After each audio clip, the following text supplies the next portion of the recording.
Good afternoon, baseball fans, and welcome to this High Button Sports coverage of the 22U Men's National Championship here at Beasley Field. This afternoon's game will be an all-Nova Scotia matchup between the visiting Metro Marlins, or Nova Scotia 1, and the host Dartmouth Renegades.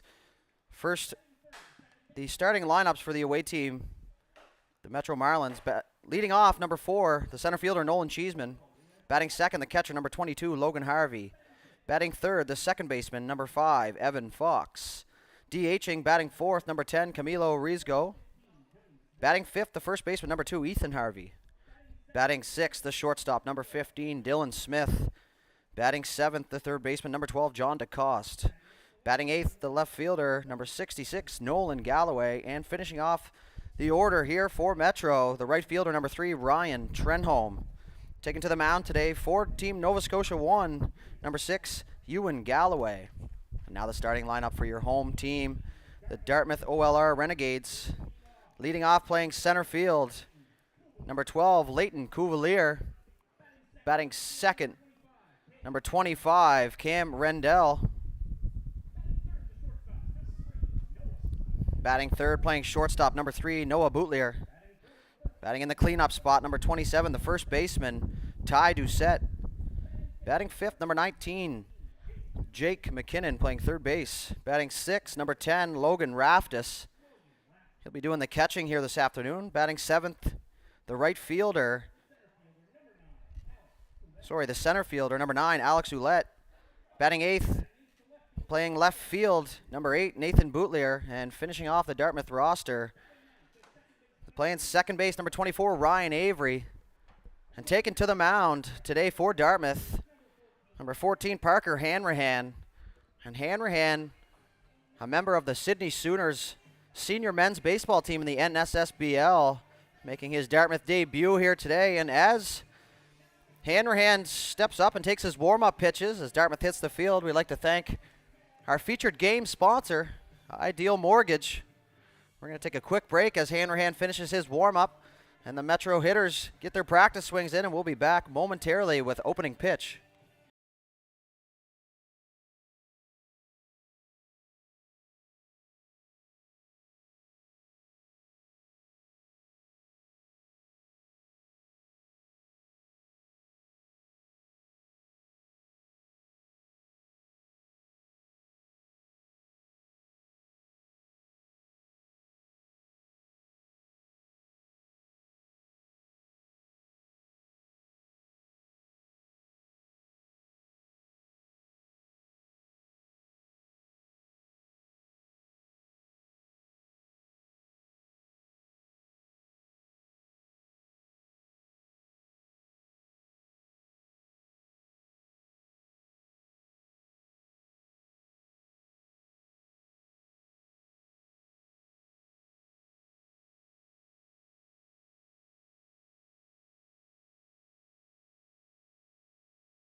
Okay, ladies and gentlemen, welcome back as the sun starts to peek over picturesque Beasley Field here. The High Button Sports crew is all set, and so are both teams, as this all Nova Scotia battle gets ready to take place, as Nolan Cheeseman, the leadoff hitter, and an unbelievable center fielder who covers a ton of ground out there, is leading off now for the Metro Marlins, as Hanrahan makes the first pitch. First pitch, 12:58, so 2 minutes ahead of schedule here, as kudos to the organizing committee and both teams for being ready on time. So that was the first pitch, ball 1. Second pitch from Hanrahan, that's going to be fouled straight back by Cheeseman. And that's going to be a souvenir here early on. So 1-1 count now. Hanrahan, the southpaw, facing the right-handed hitting Cheeseman. Hanrahan, the 1-1 pitch, and that's going to be swung on, and that's going to be hit into left center field, and that's going to drop just in front of Ouellette, and Cheeseman's going to have a lead-off single here for Metro. Can't ask for much more to your leadoff hitter here. Stepping into the plate now, the catcher, number 22, Logan Harvey. So lefty versus lefty matchup. Short pants, stirrups showing. Big fan of that look. So I know fellow commentator Aiden Robinson is as well, as the whole High Button Sports crew loves The stir-up high socks look. So runner on first now. So Hanrahan gets set. He takes a look at first. That's going to be thrown in there, and that's going to be strike one. So working ahead here on Harvey for Hanrahan.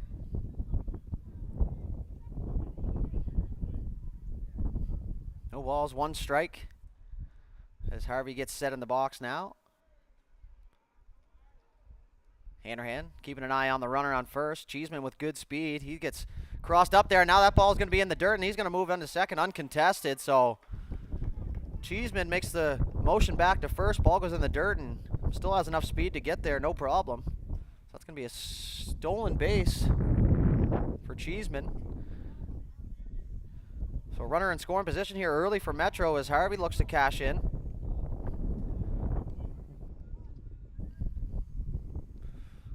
Hanrahan takes a quick breather, steps in behind the rubber. Now he's ready. He's going to take his sign. The 1-1 pitch on its way. It's going to be up and out for ball two. So good eyes from Harvey here. Runner in scoring position. Fielder's playing straight up. So Harvey takes his time getting into the box here. Quick swipe at the plate. He's ready to go now. Hanrahan, quick peek at second. The pitch. That's going to be swung on and missed, and a healthy hack there from Harvey as he was looking to send that one into the fair. But he missed that, and it's going to go to 2-2.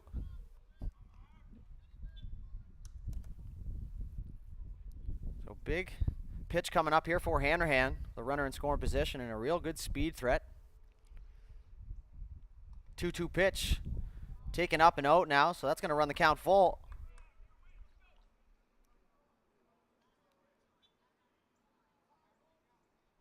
Cheeseman takes his lead just in behind second base there. So Dartmouth in the all whites, Metro in the black and white. Two sharp looking unis. The 3-2 pitch, that's going to be swung on. And that's going to be Hanrahan's first strikeout here, so what a time for that.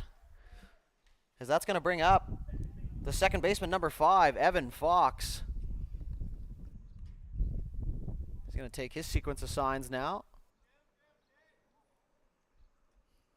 Beautiful day for ball on National Beer Day, so come on down to the field and celebrate with everyone else. Hanrahan the pitch now to Fox. He's swung on and missed now, strike one. Looked like an off-speed pitch from the booth up here. Lefty versus righty matchup.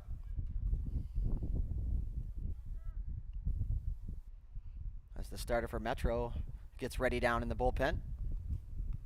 Hanrahan, quick peek to second base. Now the pitch. That's going to be up and out. Just missed for ball one. A 1-on-1 count now to Fox. So Dartmouth fresh off a thrilling victory against Ontario last night. An exciting game. Big crowd. That's going to be swung on and fouled to the right side. And that's going to head up into the track there where many balls have traveled here this week.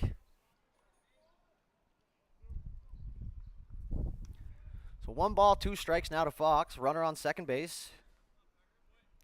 Top of the first inning here. Game number 2 here on this Friday. Hanrahan the pitch. Swung on and missed. And Raftis is going to smother that one up, and that's going to be the second out. And Hanrahan's second strikeout here in this inning. The designated hitter steps into the plate now, number 10, Camilo Rizgo. Great defensive catcher. Doing the DHing today.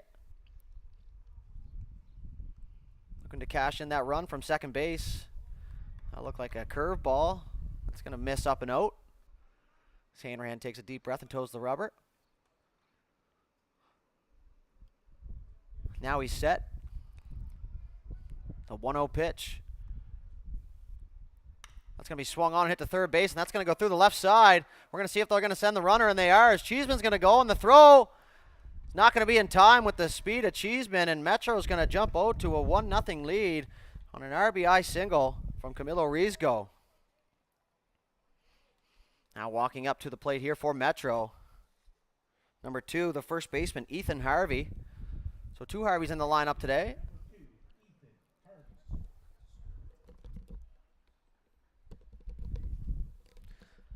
I just found out from our information guy in the sky that the two Harveys are not brothers. Happy to have that cleared up as we move on here. 2 away. It's going to be taken for strike one, so getting ahead in the count here for Hanrahan with a runner on first. Keep an eye on the running game as Riesgo takes a small lead with the lefty on the mound. The pitch, that's going to be looped in there. Curveball, strike two, so working way ahead in the count now.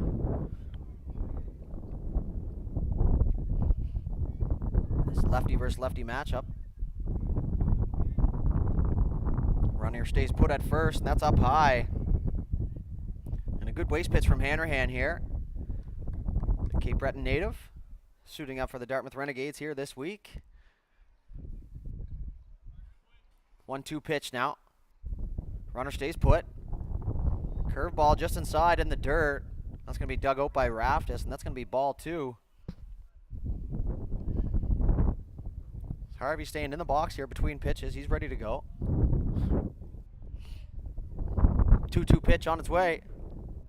Swung on and fouled just up over the batting cages towards the parking lot, and the field's going to hold that one. So we're going to try the 2-2 pitch once more. 2 down here in the top of the first. Metro jumps out to a 1-0 lead early. That's swung on and fouled back over the left side once again.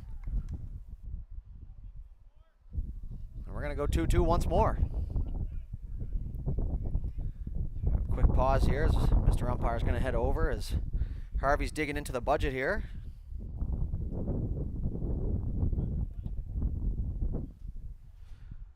So Hanrahan looking on his 20th pitch coming up of this first inning. We'll keep an eye on that here as we do have a pitch count rule in effect. Once again, Riesgo on first. Pitch way up high and up over Raftis to the backstop, and that's going to push the runner to second base here. That's going to bring the count full. So we're going to have 2 balls thrown to Hanrahan now. He chooses which one he likes.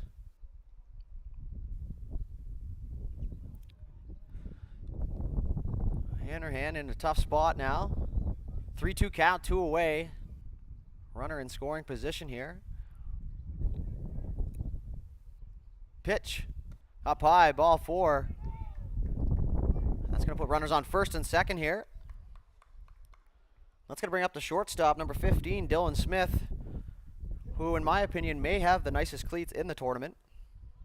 Absolutely fantastic color scheme. So Smith now is going to look to add to the Marlins lead here. So the runner will be moving on the swing. So anything through you want to assume will score him. That's going to be up and out for Hanrahan for ball 1, and Raftis is going to call time and go have a quick chat. Try and settle him in here.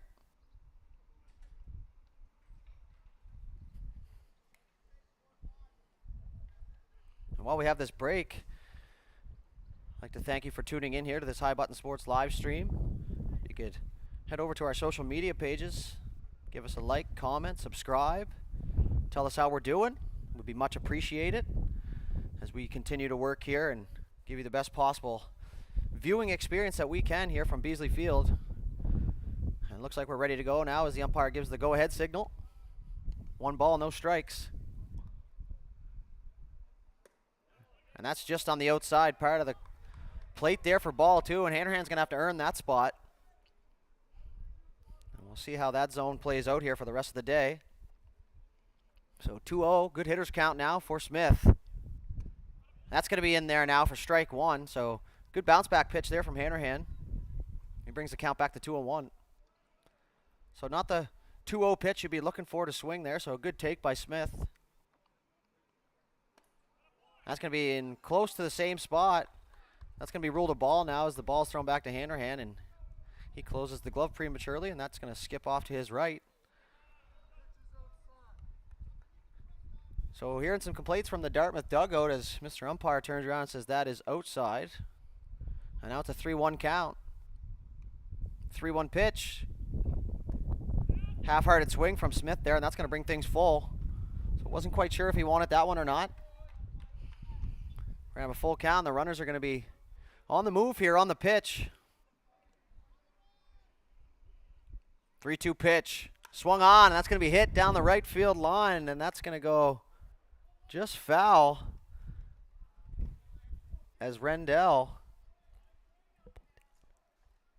was hard after that one. And Rendell last night picking up the save against Ontario. He comes in just throwing smoke, and he had a clutch outfield assist at the plate to stop the tying run from scoring. So see if he can continue his success today. In the full count now. Pitch rung up. Strike 3. And a good bounce back pitch there from Hanrahan as the Metro scores 1 run on 1 hit. There were no Dartmouth errors. And Metro strands 2 runners. And we'll bring you the bottom half of the first inning here momentarily. So stick with us here on High Button Sports.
Okay, welcome back here to the bottom half of the first, and we are going to have a pitching change already, as earlier I stated that Ewan Galloway was going to be the starter, but it looks like it's going to be number 77, Kyle Sampson.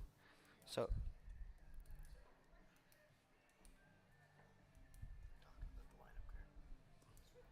as the umpire and the coach for the Marlins are going to have a quick chat, so not entirely sure what happened.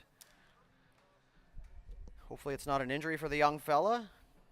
We are going to have a discussion now about the lineup card. It's a national championship here at Beasley Field. Now the umpire is going to try and get the DJ's attention here to turn it down.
So sorry about that, folks. We're just trying to figure out what's going on here, as I think they consider this to be a pitching change now, so we're just trying to get to the bottom of it, which means they probably can't use Galloway anymore.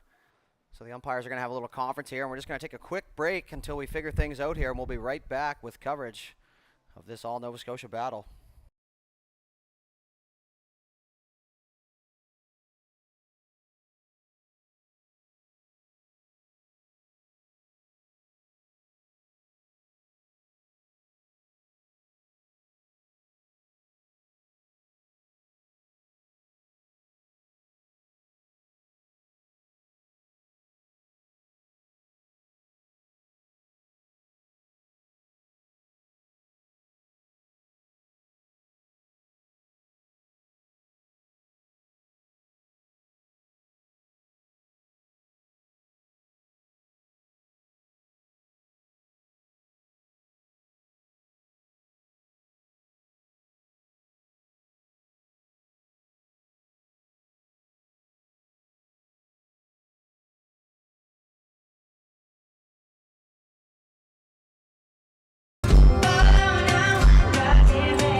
Okay, folks, in a random turn of events here, it looks like Galloway is going to take part in the pitching duties.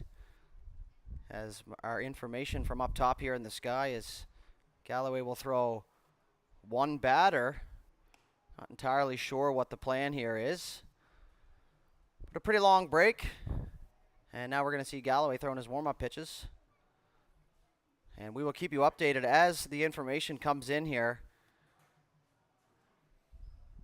Until then, we'll cut back to Galloway doing his warm-up pitches here. And we'll see how this plays out now as the teammates of Galloway are standing behind. Probably wondering what's going on as well.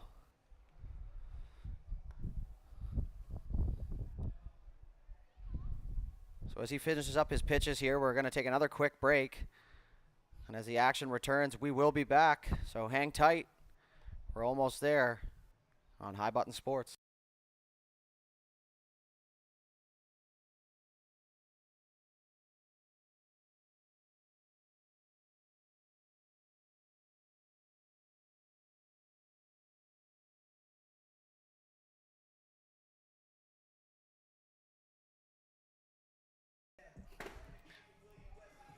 Okay, folks, and we are back after what seemed to be the 7th inning stretch. And that's going to bring up the leadoff hitter, who's been the leadoff hitter all weekend here so far for Dartmouth, number 12, the center fielder, Leighton Couvelier. So he comes up to back-to-back by Drake. And Galloway now is going to throw his first pitch. So that's going to be in there for strike one, so fresh off the bench. Galloway's going to get ahead here, 1 strike. So bottom half of the first inning here. If you're just joining us, Marlins took a 1-0 lead in the top half. That's going to be swung on and hit down the left field line. And that's going to go just to the left of the third base bag for strike 2 on Couvelier. So right on that one. Just a little bit foul. As Galloway is ready to go now. Glove over the face from the windup. 0-2 pitch. That's going to be inside and up for ball 1. So 1-2 count now for Couvelier. So still no information on as to what's going on. But like I said, as it does unfold, we will keep you up to date. As that pitch, curveball on the outside part of the plate, looked at by Couvelier. The Marlins bench liked it, but umpire rules it a ball. So 2-2 count now.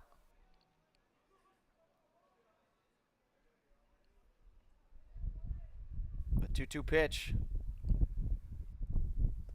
It's going to be taken for strike 3 on the outside corner. So Galloway, it looks like we were going to have another pitching change after 5 pitches from Galloway and a strikeout.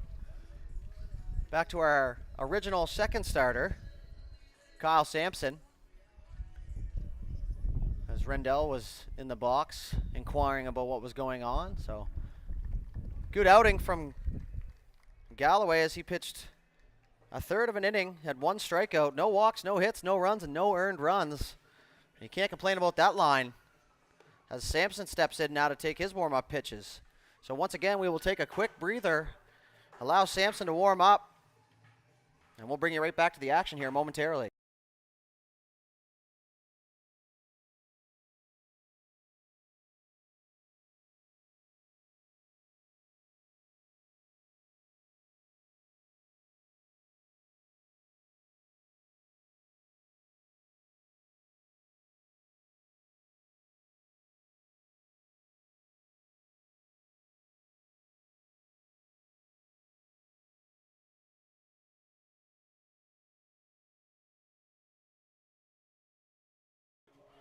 Okay, and it looks like we're back now as Rendell steps into the batter's box here on the left side after a real good game last night.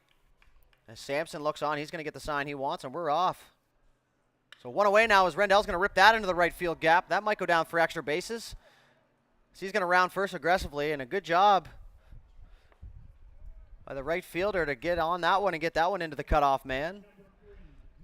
So first pitch swinging for Rendell, and that's going to bring up the shortstop, number 3, Noah Boutlier.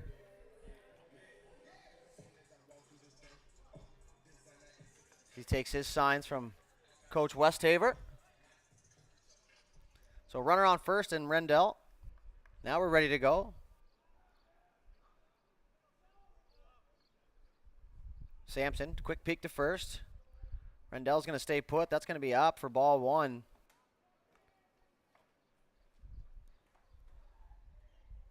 So we go through the sequence of signs here again. Keep an eye on that runner on first base for you. So the 1-0 pitch is on its way. The delivery swung on and fouled just behind the catcher, Harvey. It looks like we're going to have some more action down in the Metro bullpen. Not entirely sure what's going on here, but there's been lots of action thus far here in the first inning. So Boulier, he's going to have a 1-1 count.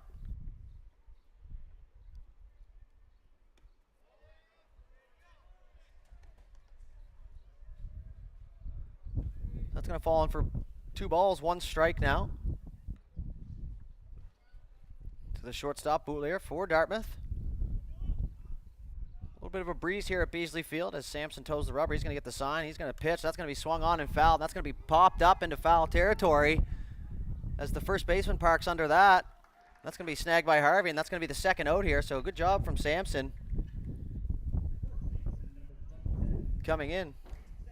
That's going to bring up Ty Doucette, the first baseman, number 27. He's got a runner on first and Rendell here, so great guy to have up with runners on base. Ty just feet short last night of an absolute tater, and it was eventually caught at the warning track. I think everybody in the ballpark thought that one was gone. But here we are, it's a new day. The first pitch to Doucette, and that's going to be swung on, and let's go with a bat with one hand. So he's going to fall down. No balls, 1 strike. We'll see if we'll put the runner in motion here from Coach Westhaver down third base. As Ty Doucette looks on, down, no balls, 1 strike. Pick off to first. Rendell back in plenty of time. Might be able to extend that lead just a little bit as he gets that jersey even more dirty than it already was. Doucette now. We're going to try the 0-1 pitch here. Pitch on its way, swung on. Like an off-speed pitch from Sampson there as Doucette swings and misses. So he's going to fall behind 0-2.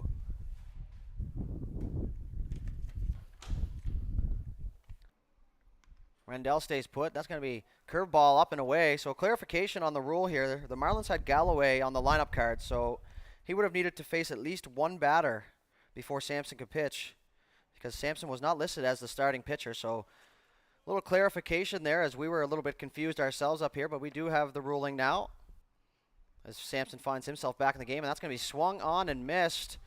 And a big strikeout for Sampson there as Doucette's sat down on 3 straight pitches, so no runs on 1 hit, no Marlins errors, and 1 runner left on base. And we're going to head to the top of the second here. But at this time, we'd like to thank our live stream sponsor, Ideal Mortgages. And we're going to take a quick break as Hanrahan takes the bump, and we'll be right back.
So leading off the top half of the second inning here for Metro is number 12, the third baseman, John DeCoste, who was the home run derby participant but fell a little short as his pitching counterpart there had a hard time hitting the strike zone.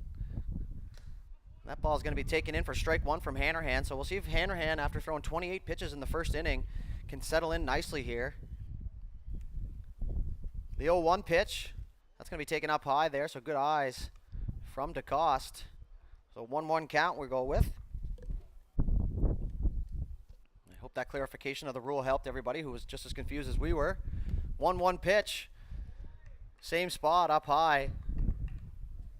Looks like 2-1 count now. As the wind howls up here through the broadcast booth. That pitch is going to be up high again, so be a little bit of trouble with the release point here for Hanrahan. However, I am no pitching expert and may have only pitched 12 innings in my career. We'll see if he can climb back here from a 3-1 count. And that ball is going to be up high once again for ball 4. So John DeCoste is going to work himself a walk. He's going to head down to first, and that's going to bring up the left fielder, number 66, Nolan Galloway.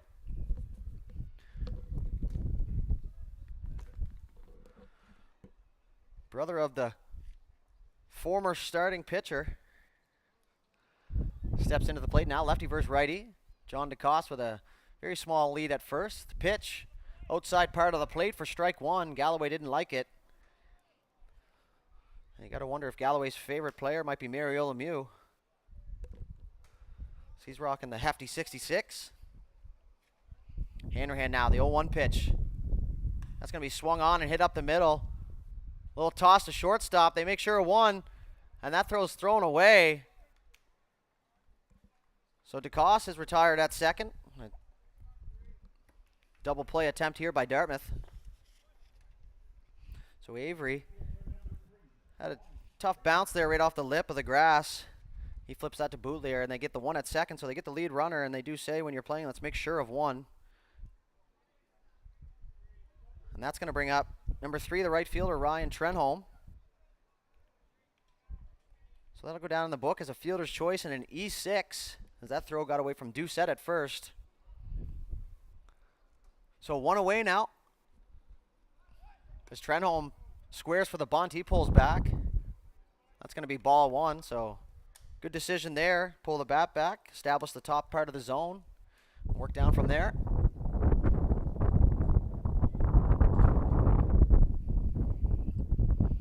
Hanrahan, quick peek at first. Runner stays put. It's going to be up and out. Not sure if that was a pitch out or not. Maybe just a missed spot, and the count's going to run 2-0 here.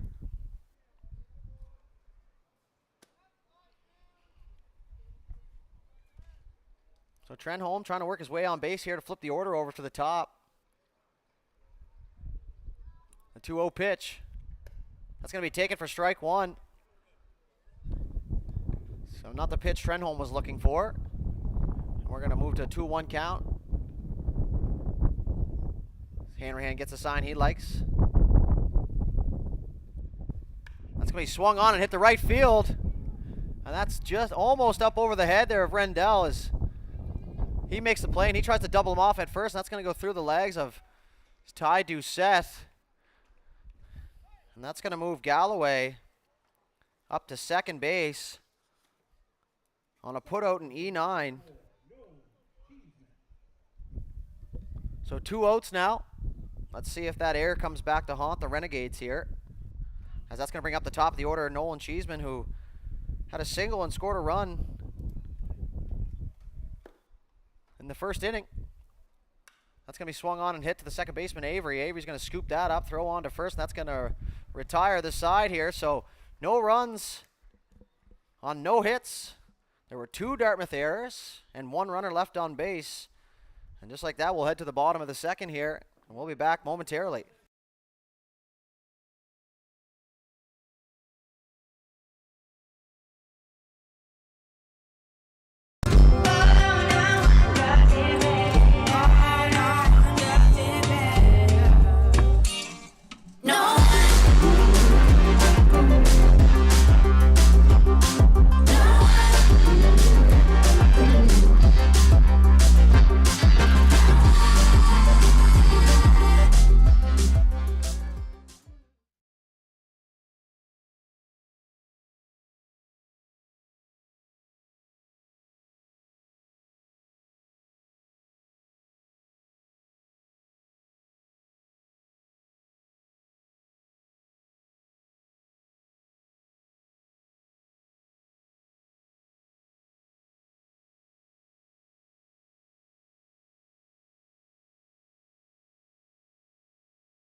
Leading off the bottom half of the second inning after a quick team meeting out front of the dugout is going to be number 19. Make its way across the field here. McKinnon is going to get loose.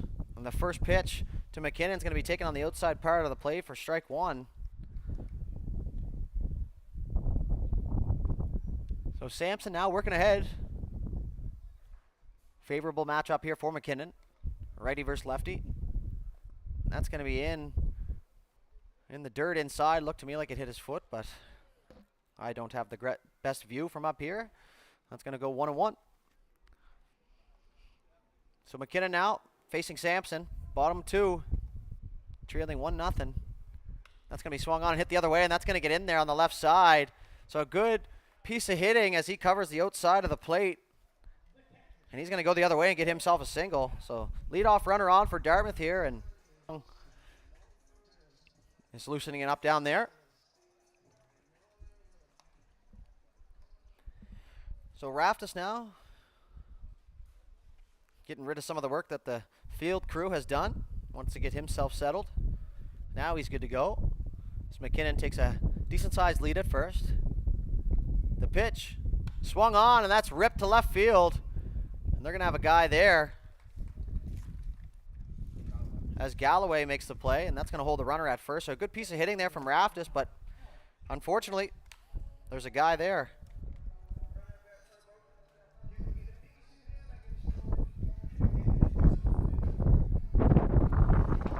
And that's going to bring up the center fielder, number 9, Alex Ouellette.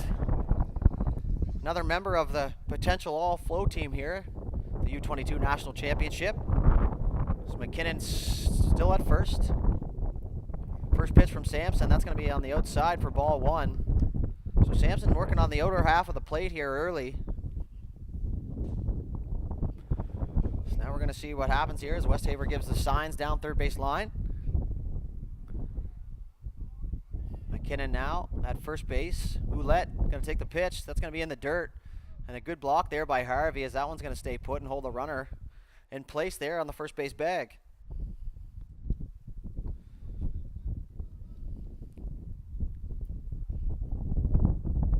So 2 balls, no strikes here for Ouellette.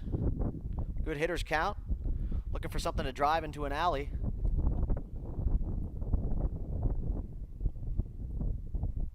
The pitch, that's going to be low, ball 3. So Ouellette working himself into another good hitters count here, and you got to imagine that the red light's going to be on. Dartmouth looking for base runners here early on as they trail 1-0. The 3-0 pitch on its way. That's a get me over fastball as Ouellette juked at that one in an attempt to time that pitch. We'll see if he comes back with that same pitch and see if Ouellette's going to swing away here. So 3-1 count now. 1 away here in the bottom half of the second. That's going to be down low, ball 4. So now we're going to have runners on first and second here for Dartmouth. As that's going to bring up number 8, the left fielder, Nathan Boutlier.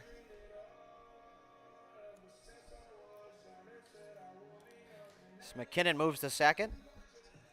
So 1 away, base hit.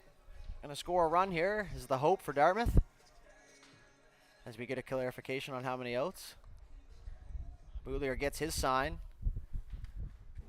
He takes a deep breath. Now he's in the batter's box, and Sampson's ready to go here. From the stretch. Quick peek at second. That's going to be swung on and hit to left field where Galloway's there. McKinnon tagging at the base. He's going to go halfway. That ball is going to be thrown into play. So good job there by Galloway to make the play and get it in. That's going to be the second out here.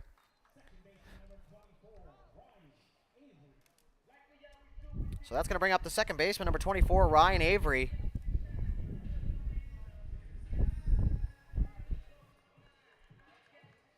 The Dartmouth looks to cash this runner.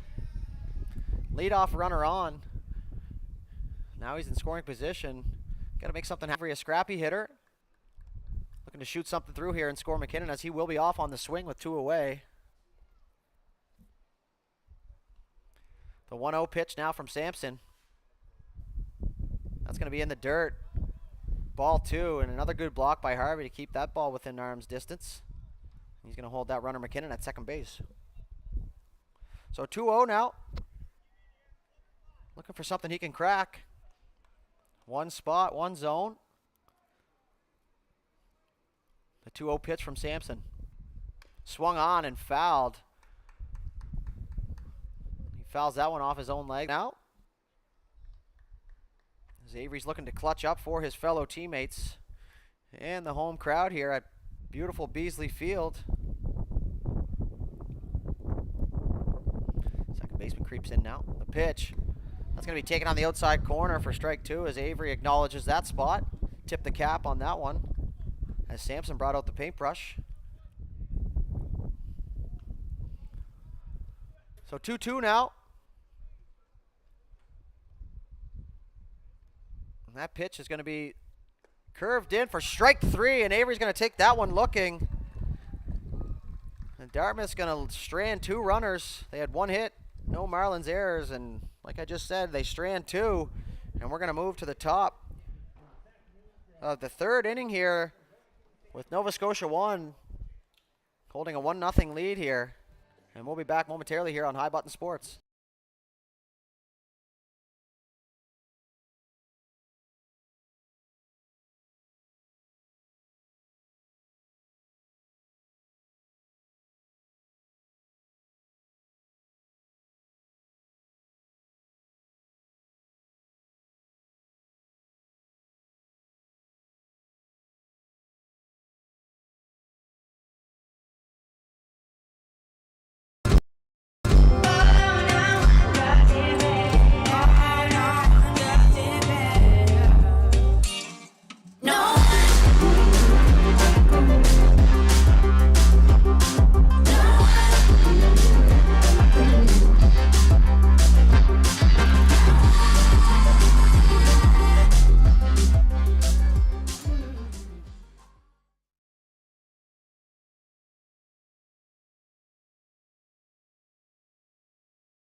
And we are back here with top of the 3rd action, as that's going to bring up the catcher, number 22, Logan Harvey.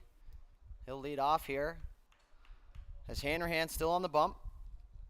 I'll give him another shot here. His pitch count's getting up there just a little bit. First pitch to Harvey. That's going to be taken for strike 1 on the inside part of the plate. So good job getting ahead here from Hanrahan. He's going to look to continue that as he pitches through this tough Metro lineup here, a scrappy lineup. No balls, 1 strike. That's going to be down low for ball 1. So 1-1 count now. Good eyes here on the Marlins hitters thus far here in the game. Hanrahan gets a sign he wants. Throw that in. That's going to be fouled back into the mesh behind the backstop, and now he's going to fall down 1-2. Hanrahan looking to erase the leadoff hitter here. Give Dartmouth a little momentum. So Harvey choked up now. That pitch way up and out. That's going to be ball 2. So 2-2 count here.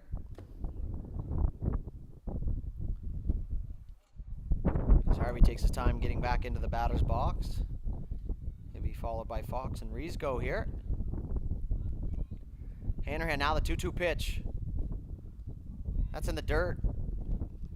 3-2 pitch, I guess it was. So now Harvey's going to head down, and turns out actually I was correct for once. And that's going to be a 3-2 count now. So Harvey's going to have to get that bat back from the bat boy. So a little extra work from the young fella in the dugout. That's a tough one to swallow as a hitter. Think you work yourself a walk, but turns out you're a 3-2 count. So we're going to see how this one unfolds now. You got to think Hanrahan wants him now. That's going to be taken for ball 4 now. As he launches that back and almost hits Fox. So Harvey's going to make his way down to first base. That's going to bring up the second baseman, number 5, Evan Fox, who's 0 for 1 thus far with a K. So now the leadoff hitter once again reaching base here for the Marlins.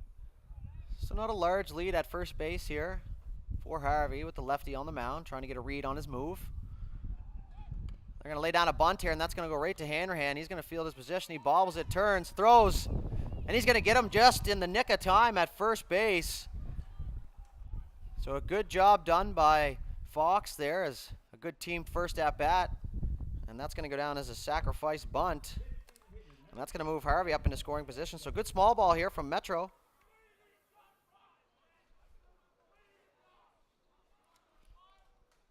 And that's going to bring up number 10, the DH, Camilo Rizgo, who had a single and an RBI last inning. And that's going to be in there for ball 1. So Hanrahan falling behind again here, with Harvey at second base. The 1-0 pitch on its way. Swung on and fouled off the inside part of his leg. And you got to wonder if Rizgo will be heading to Cleves after this for an ankle brace. Or an ankle guard, sorry. And I'm mistaken, he'll be heading to Sport Wheels, because they're one of our title sponsors. So I do apologize. We'll beep that one out. So we're going to go the 1-1 pitch here. That's going to be taken low and outside for ball 2. So Hanrahan well into the 30s in the pitch count now, as Harvey has a large lead at second base as Hanrahan takes one look. Now the pitch. That's through the feet of Raftis, but he lucked out there as that hit Mr. Umpire in the boots. So good block. So that's going to keep the runner at second. So 3-1 count here for Hanrahan. We'll see if he can climb the ladder back into this. That's going to be way up and out. Ball 4, and body language just tells you anything. Hanrahan not very happy with that pitch, as Rizgo is going to work his way down to first base on a walk. So first and second now for the Marlins. And that puts the double play back in effect here, and that's going to bring up Ethan Harvey, the first baseman. Hanrahan looking to induce that ground ball now, as Dartmouth turned a couple double plays thus far here in the tournament. Always good when you can get 2 outs with one swing of the bat. So lefty on lefty here. That's going to be in the dirt, ball 1. Hanrahan wants to have some success here. He's going to have to get ahead here early on these hitters, as I haven't seen anybody swing at the first pitch thus far. 1-0 pitch. That's taken for strike 1. So right back into the zone now. Good bounce back pitch for Hanrahan, as Ty Doucette plays behind the runner at first base. So 2 good pitches in a row here after ball 1. And Harvey's going to find himself in a 1-2 hole.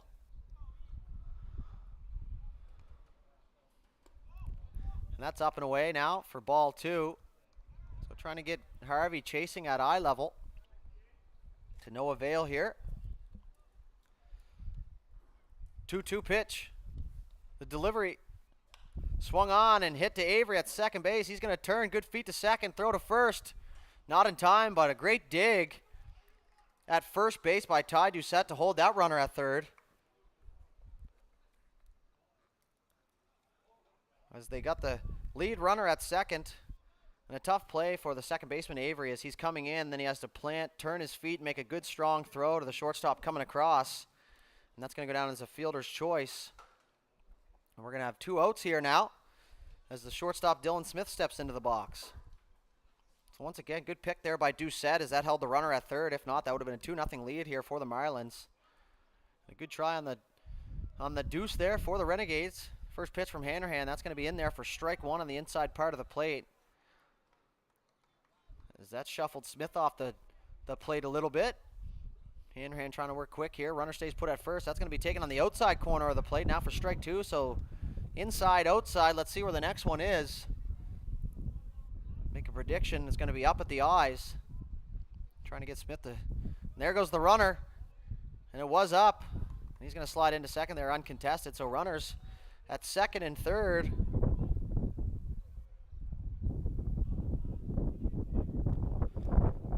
One ball, two strikes now, swung on and hit. That's going to be up the middle as that gets by Avery, and that's going to bring the first runner home. Now they're going to have a play at the plate. Raftis gets the ball, and that's going to bounce up just over his head. And that's going to score two now as Harvey, actually both Harveys score here. And that's going to bring out Coach Gowdy with what I believe will be a pitch and change here. So a C&I single up the middle from Smith, just out of the reach of Avery. It's going to be an RBI, 2 RBI single for Smith. There's 2 outs, they were way on the pitch, and now we are going to have a pitching change. At this moment, it is going to be number 20, Nathan McKinnon. And we're going to take a quick break, but first, we're going to thank our sponsor of today's stream, Ideal Mortgages. And as McKinnon gets ready to take his warm-up pitches, we will take a very quick breather, and we will continue on with the the top half of the third inning when we come back.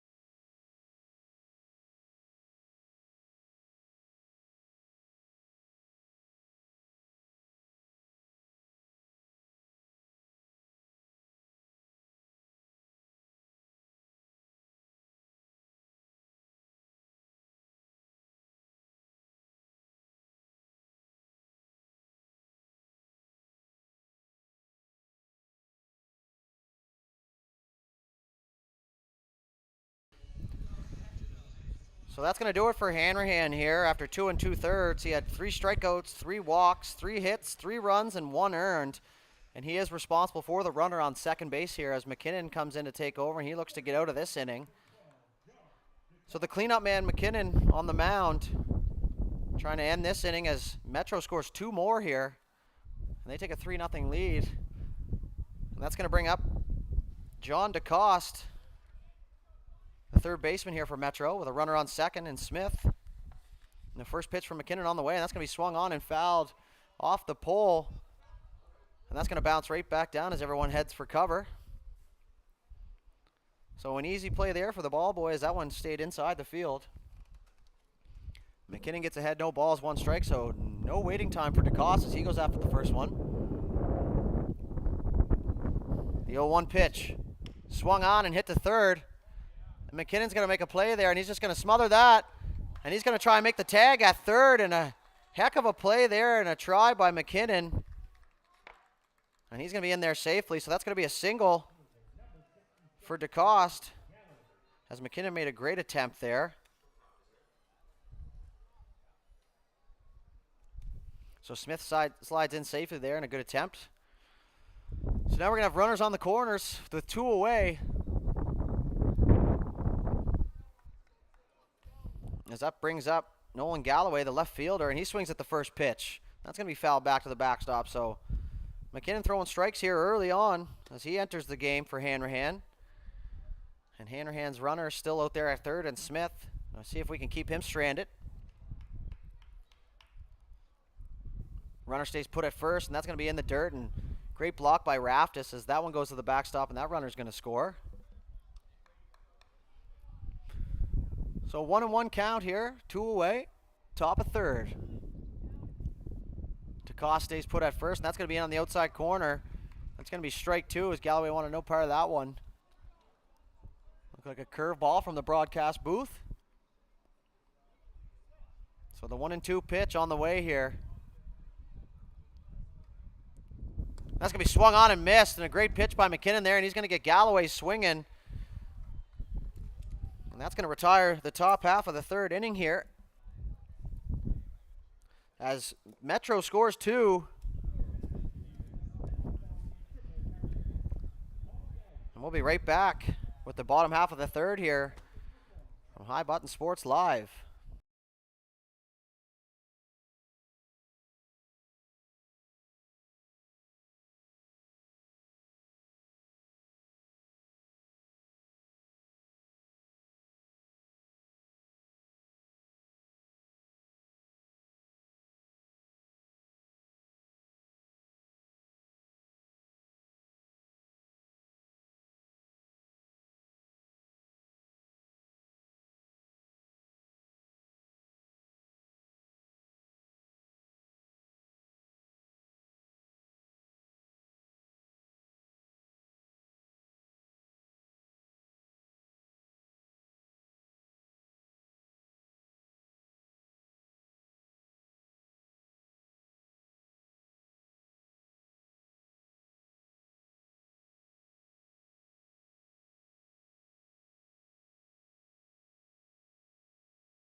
So leading off the bottom half of the third inning here for the Renegades is going to be the center fielder, Leighton Cuvalier. So back to the top here for Dartmouth. Let's see if they can get something going now, and that's going to be taken for ball one on the outside.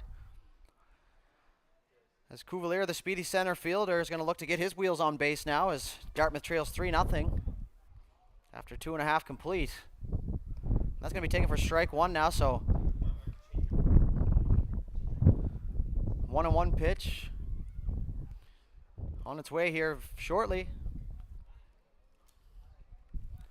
Sampson now. That's going to be swung on and hit down the third base line, and that's going to be a fair ball, so we're going to see if that's going to go down for extra bases. Cuvalier turns, and now he's going to make the turn as Galloway bobbles that, and that's going to be a leadoff double for Leighton Cuvalier, and that's exactly what the doctor ordered here for the Renegades, as now it's going to bring up the power hitting and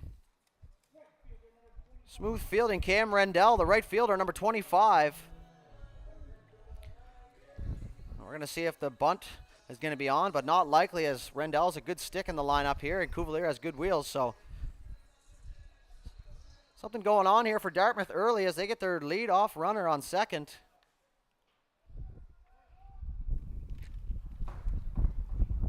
Sampson takes a peek back. Shortstop in behind Cuvalier. That pitch is going to be low for ball one as Rendell's looking for one spot here.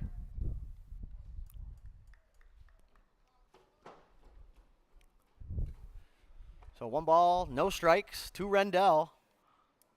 None away here. The pitch from Sampson. That's going to be taken outside for ball two. So good hitters count here for Rendell and a good opportunity here to hit something into an alley to score the first run.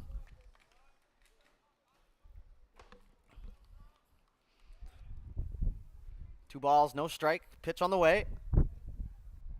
Big swing from Rendell there as he tried to go into that mesh up over the scoreboard in right field.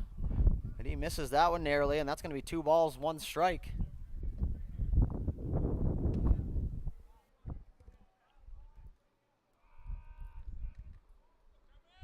Two and one now. Sampson, quick peek at second. That's going to be hit hard, way ahead of that one. That's going to go foul down the right field line just in front of the Dartmouth dugout.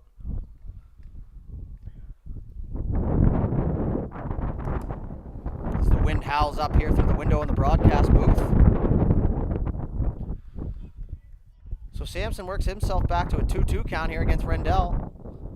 Rendell, you going to put the ball in play here. Big hole on the left side as the shortstop's in behind Cuvalier.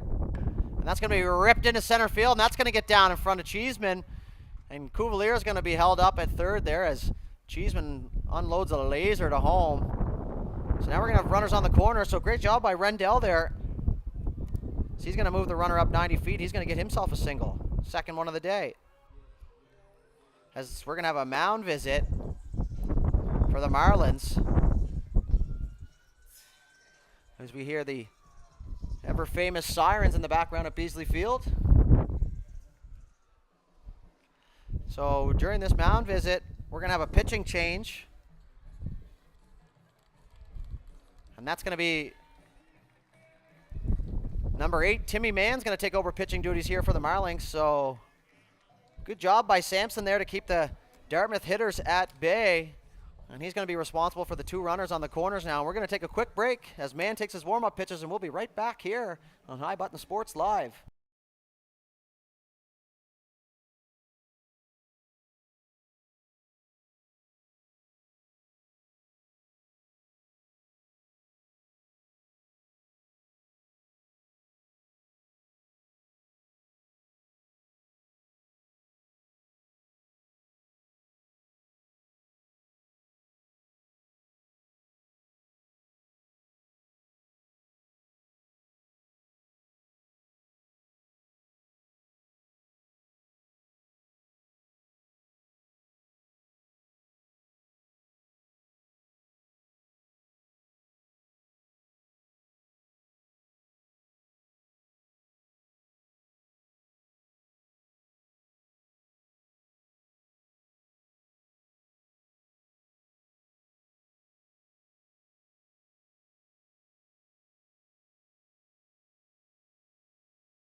Okay, and we're back as Mann finished his warm-up pitches, and that's going to be runners on the corners here.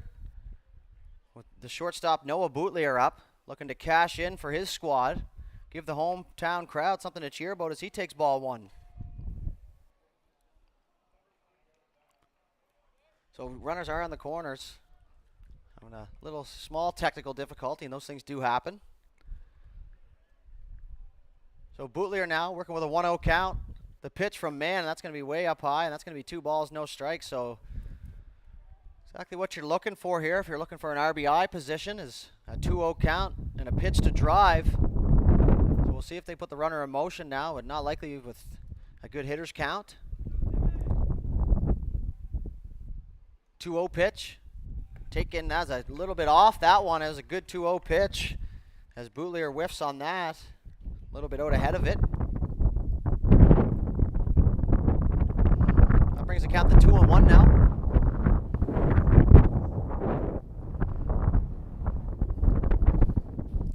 One pitch on the way. Swung on and hit to third base. Bootlier is going to retreat back as that goes to DeCoste, and that's going to be up over his head. Bootlier is going to round first and go to second as Cuvalier comes in to score. And Rendell's going to be held. So Dartmouth on the board. And that's going to be an E5. And a run scored as Rendell comes all the way around to third. And that's going to bring up number 27, the first baseman, Ty Doucette, with 2 ducks on the pond. So second and third now, Ty Doucette with a big deep breath here. He looks to be clutch as he can be. So Mann's going to go. So I'm not sure, but I think if it were me, I'd be putting Doucette on here and setting up the double play as he's the biggest bat in the Dartmouth lineup. But I'm not the coach, just the broadcaster. The 1-0 pitch on its way. And Ty way out ahead of that one here, so Gonna have to sit back on this, as I'm sure he's used to seeing absolute gas over the last couple of years, as he's a member of Team Canada. So 1-1 now to Doucette. And that's gonna be a curveball. A loopy swing there from Doucette. He's gonna step out and recalibrate here, and he's gonna look to cash in and duplicate his performance in the first game with 2 doubles and 3 RBIs. As man steps off now. Now he's set from the windup. The pitch taken, and that's going to be hit to the left field gap, and we're going to have a tag at the play here, and Rendell's going to come in to score as that throw has gone to third, and that's going to get by to Koss, and that's going to move Bootlier up to third too. So the cutoff throw missed and went by everybody, and that almost ended up in the Marlins dugout. So now that's going to make it a 3.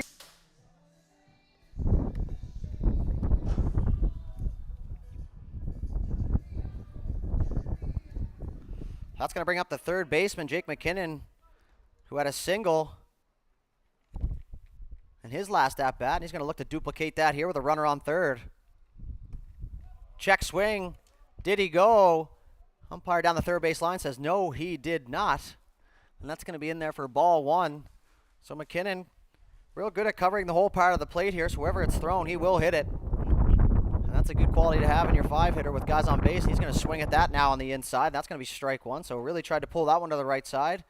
With the right side of the infield back, anything on the ground is going to score a run here.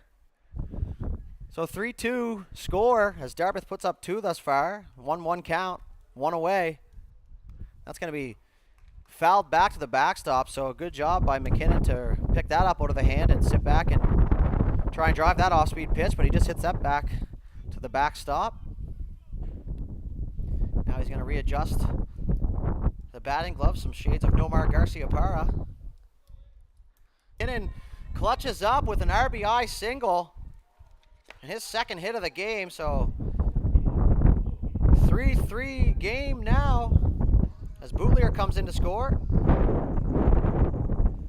And that's going to bring up the catcher, number 10, Logan Raftis. So 1 away now, runner on first. At least advance a runner here and put a QAB down. And it also helps when your leadoff man gets a double. So Raftis now, pitch from Mann. That's going to be way up high for ball 1. As Mann throwing from the stretch now.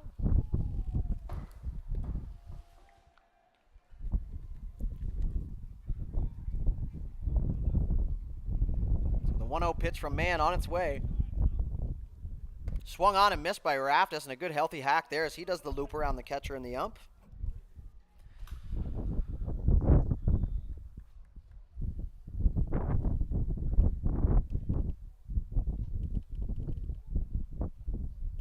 Raftis all set to go now. Mann from the stretch. McKinnon stays put at first. That's swung, and that's going to hit him, and that's going to be an HBP, and he loves that, as that's going to drive his OBP numbers up.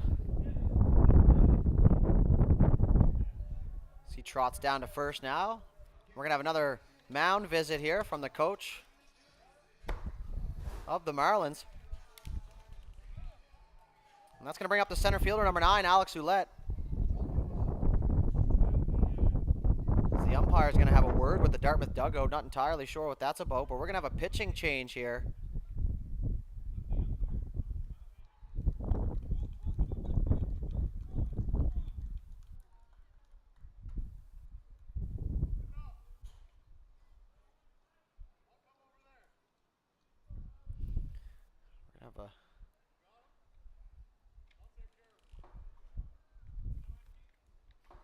We're going to have a little bit of turmoil going on here. Not entirely sure what's going on as we make the pitching change here.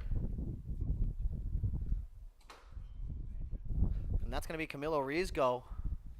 And he's going to come in, so he's going to do his warm-up pitches. We're going to take a quick break as Riesgo finishes off his warm-up, and we'll be back momentarily here.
now steps in.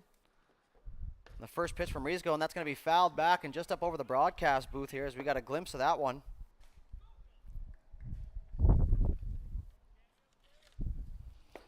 So Ouellette, first pitch swinging. So runners on first and second for Dartmouth here with one away. That pitch is going to be swung on and hit to center field. McKinnon's going to tag. Cheeseman's under that one. He's going to unload a laser to third base. And that's going to hold the runner and give the second out here. So a good piece of hitting there from Ouellette, but Cheeseman once again covering a ton of ground under there. He parks under that and he gets that in quick, and he's going to hold the runners in place.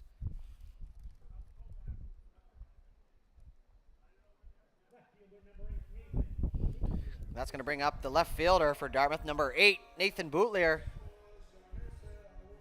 We're going to see if he can cash in here for the Renegades as they tied the game in this inning. That's going to be in the dirt for ball 1 to a pitcher, so they're going to lose that as he will now just hit for himself. Boutlier now with a 1-0 count. He's going to take that for strike 1, and he sized that one up, didn't want to swing at it. So 1-1 count now.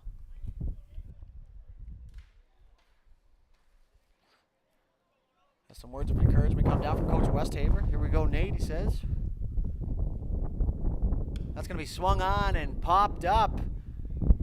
The shallow center field as Cheeseman's going to make a run now, and that's going to drop in as the wind held that one up. And that's going to bring McKinnon. And Dartmouth's going to take a 4-3 lead here with a little 2-out hit by Boutlier. So 4-3 lead now for the Renegades. And a big half inning here.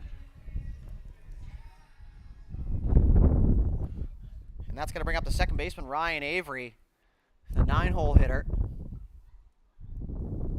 That's going to be up and in for ball 1. So a little sweet chili chin music there for Avery.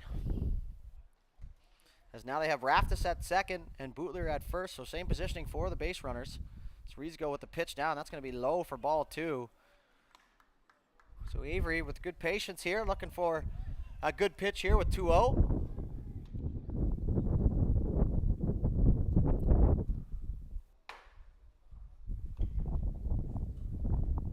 The second baseman, Fox, is going to have a quick meeting with Riesgo here.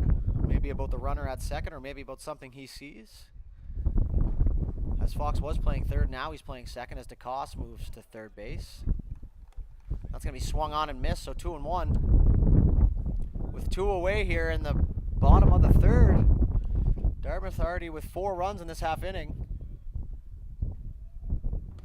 That's going to be taken for strike 2 now. Almost looked like that one caught Avery by surprise. So 2-2 count. 2 good bounce back pitches by Riesgo. He's going to see if he can get his team out of trouble here. That's going to be strike 3, so Avery's going to go down in what they're calling that they want it to be a balk, and not entirely sure from our view, but definitely quick pitching. But as long as there's a pause, he's good to go. So that's going to end the half, bottom half. And Dartmouth puts up 4 on 3 hits. There was no Marlins errors and 2 runners left on base, and we'll be right back here with the top of the 4th inning with the Marlins coming to plate.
And welcome back here to the top half of the 4th inning, and that's going to bring up the right fielder, number 3, Ryan Trenholm, who flew out to right field in his first at-bat.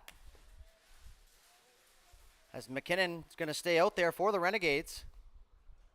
He's going to throw a first pitch, ground ball, and that's going to go to Avery at second. A little hop, and that's going to go up through his legs. And that's going to fall in for an E4. So tough bounce there at second base. I know all too well about that. So leadoff runner on once again here for the Marlins. And we're going to go all the way back to the top of the order here for the center fielder, Nolan Cheeseman.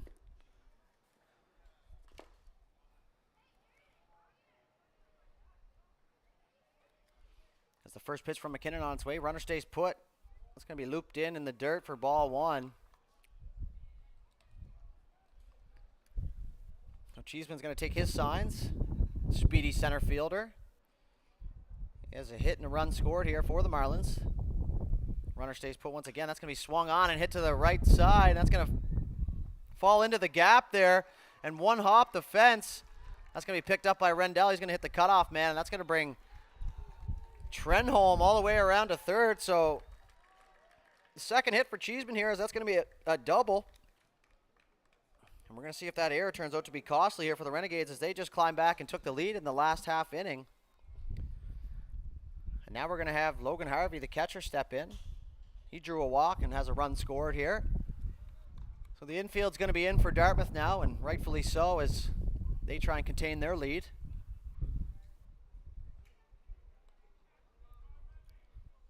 Second baseman just behind the lip there in the grass. Now he's going to move in, and that's going to be pitched outside for ball 1.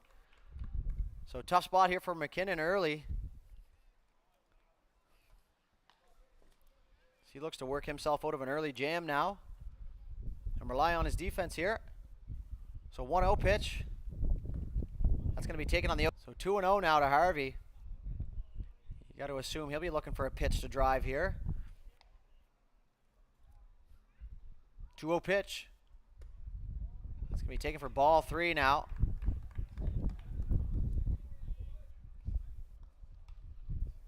McKinnon's going to reset on the mound here, fix the cap. He'll jump back on the rubber here from the stretch. That's going to be a get-me-over fastball as the bat just stayed on the shoulder of Harvey there. And now he's got himself a swinging count here. Still want to be patient now with runners in scoring position and none out. Got to make the pitcher come to you. McKinnon throws that for the Marlins with none away. He's 0 for 2, 0 for 1, sorry, with a sacrifice bunt.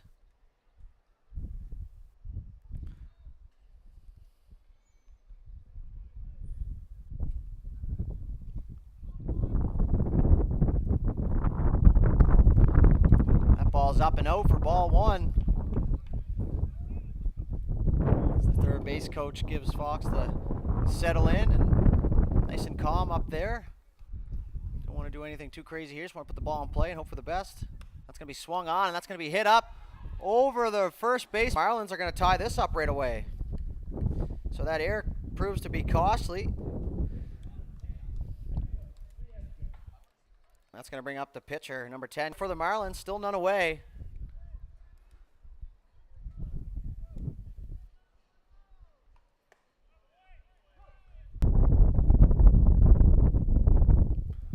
Second pitch on the way and swung on and missed, so quickly falls down 0-2 here. So he's going to take a step out of the box here. Regather.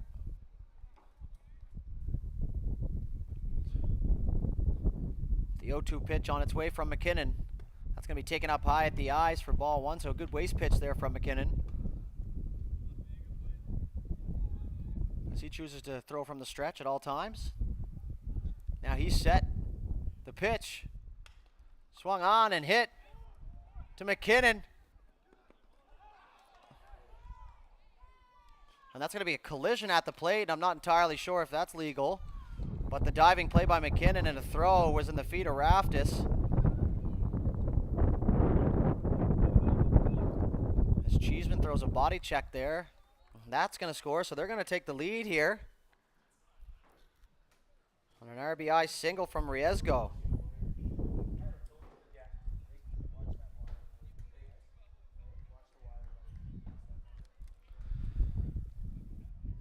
So bases continue to be loaded here for Ethan Harvey, the first baseman. Still none away as the Marlins took the lead there on a ground ball, and a nice play by McKinnon there to throw it from his back pretty much. It was one hopper that Raftis had a hard time with, so 5-4 lead for the Marlins. Now the pitch from McKinnon. That's going to be in there for strike one.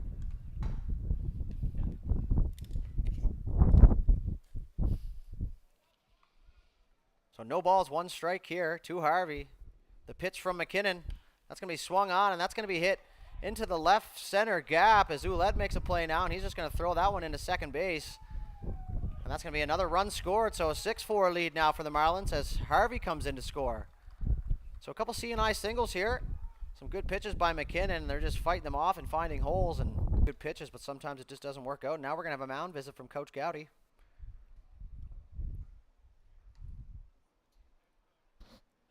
As pitching coach Trevor Zwan down in the bullpen.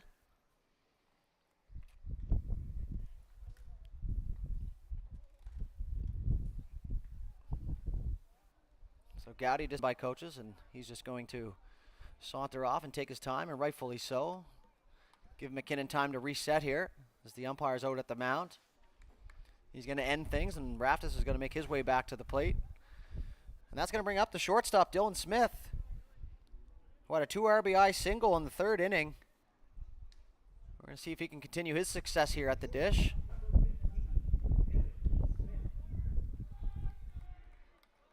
Smith certainly looks like a ball player, and that adds to it. The pitch now from McKinnon. That's going to be on the outside part of the plate. As we have action in the bullpen, number 22, Matt Hoskins, down there working. As now the infield's going to come in for Dartmouth, and that's going to be bounced. And that's going to be thrown to home for the force out. And they're going to eliminate that runner, and they're going to get their first out here. So a good job by McKinnon to bounce off the mound there. Field his position, and a soft toss to Raftis, who had his foot on the plate, and that's going to be the first out. So bases still loaded here. That's going to bring up the third baseman, number 12, John DeCoste, who has a walk and a single here thus far this afternoon. On an eventful day as Mr. Umpire elects to clean the plate with his boot.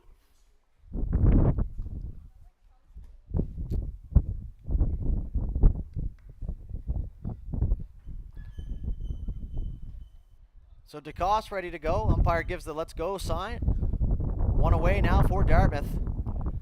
That's going to be on the outside part of the black part of the plate for strike one. So the Marlins bouncing back after relinquishing the lead here. They're going to take it right back. Still with the bases loaded, one out. So that's going to be strike two. So 0-2 count now. So whatever Coach Gowdy said at the mound visit seems to be working here thus far. The 0-2 pitch here from McKinnon. That's going to be fouled just by the third base coach there, who made a valiant attempt at that one. So got to respect the hustle there. So he's going to pocket that one. We're going to go 0-2 once more.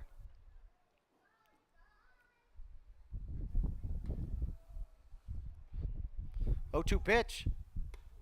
Taken up high for ball one, so good eyes there from DeCoste. As like I previously mentioned multiple times, those pitches up at the eyes, especially with 2 strikes, look mighty good. It's very hard to lay off them. So the 1-2 pitch now. Taken on the outside part once again, and that's going to be ball 2. A 2-2 delivery from the stretch. Curveball, and that's going to be ripped down the third plate. 3 here. As now we're going to have a play at the plate. Bootlier the throw to home. And then he's going to be thrown out at the plate. So a great relay there from the shortstop. Bootlier stops that hit from clearing the bases as DeCoste now gets himself a 2 RBI double down the left field line. That was absolutely roped. No chance for McKinnon.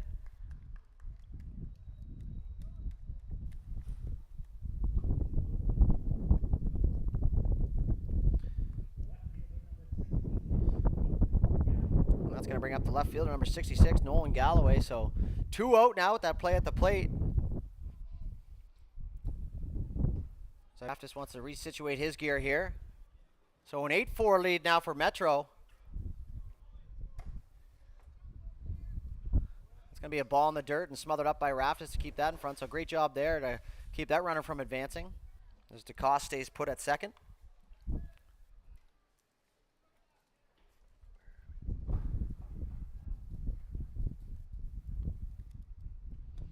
Pitch on the outside part. That's going to be in there for ball one.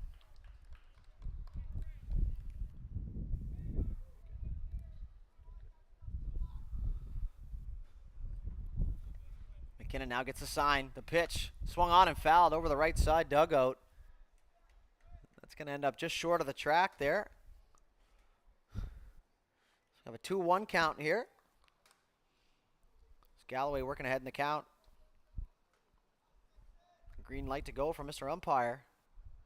That's going to be swung on, and that would have been caught by producer Mark Moffitt. Had the mesh not been there, as he's got cat-like reflexes.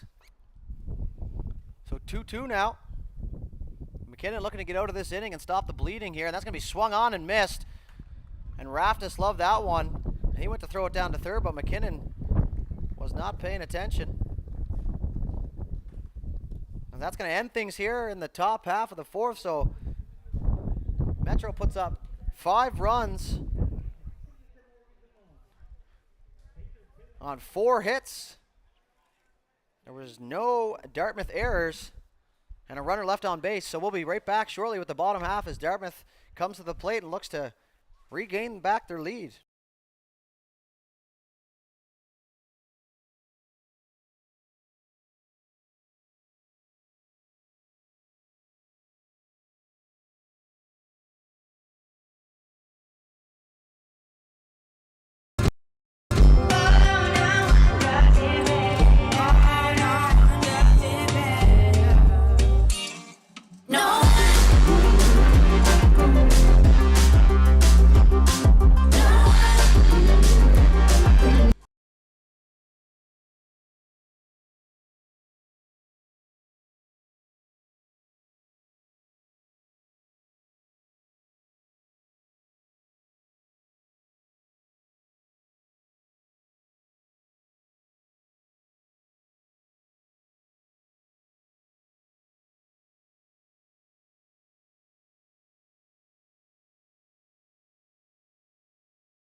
So back to the top here in the bottom of the fourth for the center fielder, Leighton Cuvalier, who's 1 for 2 here with a double, run scored, and a strikeout. So he's going to look to spark the Renegades here and get himself on base as the leadoff hitter with Riesgo on the mound still for the Marlins. First pitch from Riesgo is going to be swung on and hit to the left side of shortstop, and that's going to find a hole. So Cuvalier once again being the spark plug for Dartmouth, as he's going to get his second hit. That's going to bring up the hot bat of Cam Rendell. Once again here with Cuvalier over at first base.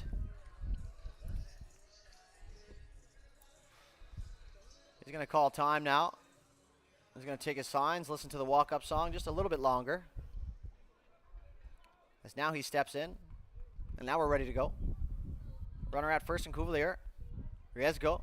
Pitch. That's going to be ripped into center field by Rendell, and a good job by Cuvalier to hold up there and not get doubled off on the liner, but that was only about a foot off the ground, and that's going to be Rendell's third hit here this afternoon.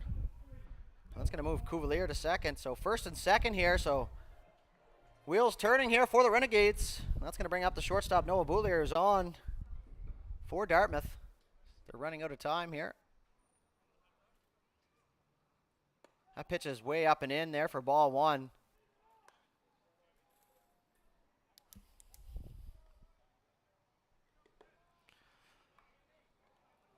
So Boulier working himself ahead in the count here. Now the pitch from Riesgo. He's going to be swung on and hit to the shortstop, and that's going to get through. And they're going to wave Cuvalier around. The throw to the plate is going to be cut off. And they're going to make it 8-5 here. So Cuvalier comes all the way around on a RBI single from Noah Boulier, his first hit of the afternoon, and what a time for it. And that's going to bring up The big slugger, number 27, Ty Doucette, patrolling first base here this afternoon. As they're going to give Riesgo a fresh plate.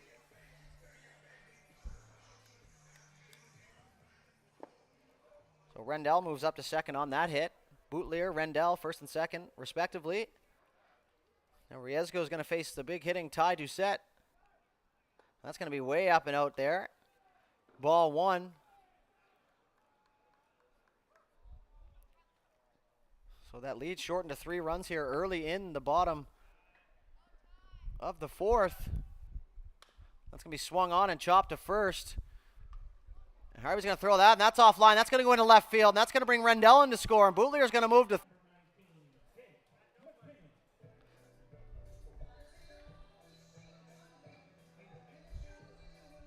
That's going to bring up the third baseman, Jake McKinnon, who's just 2 hits here thus far and a run scored. So another single will shorten this lead to 1 here. Good bounce back inning once again here from the Renegades. So it looks like it's going to be an old-fashioned shootout here at Beasley Field.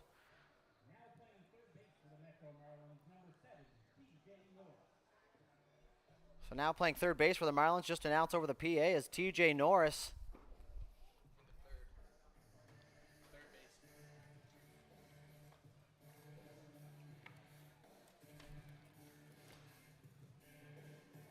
So McKinnon now. He's going to be up in a big spot with Boutlier at third and none away. Only trailing by 2 now. So Ty Doucette at first. He's off on the pitch, and he's going to get in there uncontested. He got a really good jump there, so good. So no balls, 1 strike to McKinnon. Now it's going to be where a single's going to score at least 1, maybe 2. McKinnon's looking to tie this game up here for the Renegades. As he swings, he bounces over there at first base, or second base, sorry. That's going to bring up the catcher 3rd time here this afternoon. So on base percentage at 1,000 for Mr. McKinnon. As they shorten this lead to 1 now. So still none away. As Raftis steps into the box. Jersey just covered in dirt.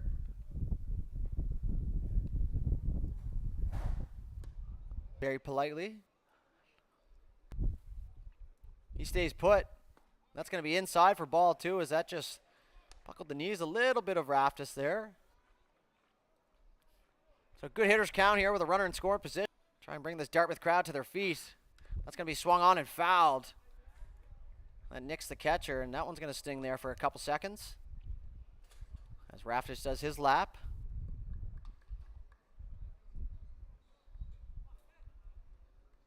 He does the full loop now. He's ready to get back into the box as Riesgo has got his toe planted on the rubber here from the stretch. Runners on the corners. None away. That's going to be fouled back into the dugout. So a sac fly. The line hard, but that's going to go foul. And a good piece of 2-strike hitting there from Raftis as he just threw the bat out there. And that's all you can ask with 2 strikes and a great approach.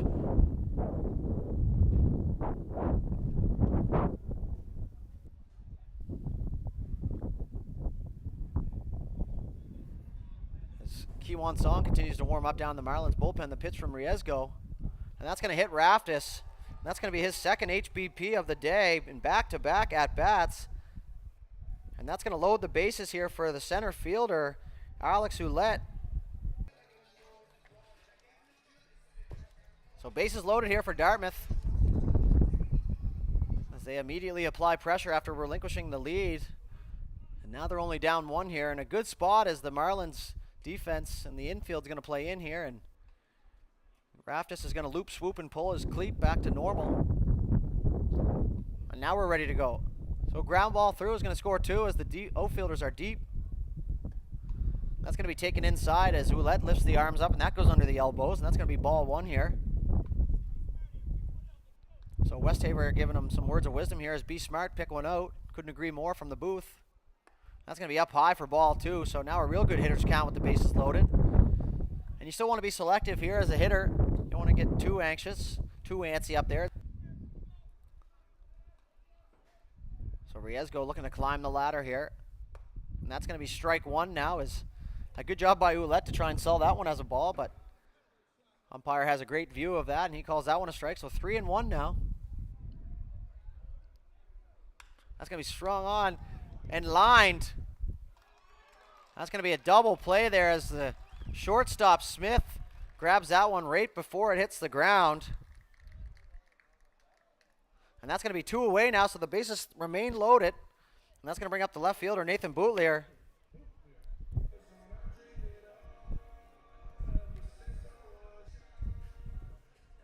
So a good heads-up play there by the shortstop Smith to snag that one and make the throw right away. Sorry, the bases aren't loaded now. It's second and third as he just got doubled off at first, and that's going to be swung on and missed by Nathan Boutlier. He was...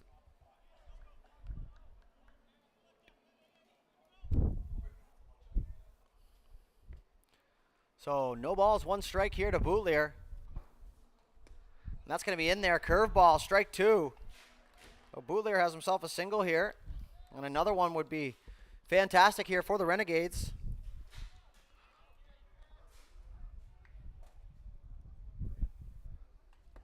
Swung on and missed. And a good pitch by Riesgo. And that's going to hold. Strand 2 runners.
So a couple defensive changes here for Dartmouth. Fitzgerald's going to come in for Avery at second base, and we're going to have a pitching change as Matt Hoskin, big tall right-hander, is going to take over for Nathan McKinnon here.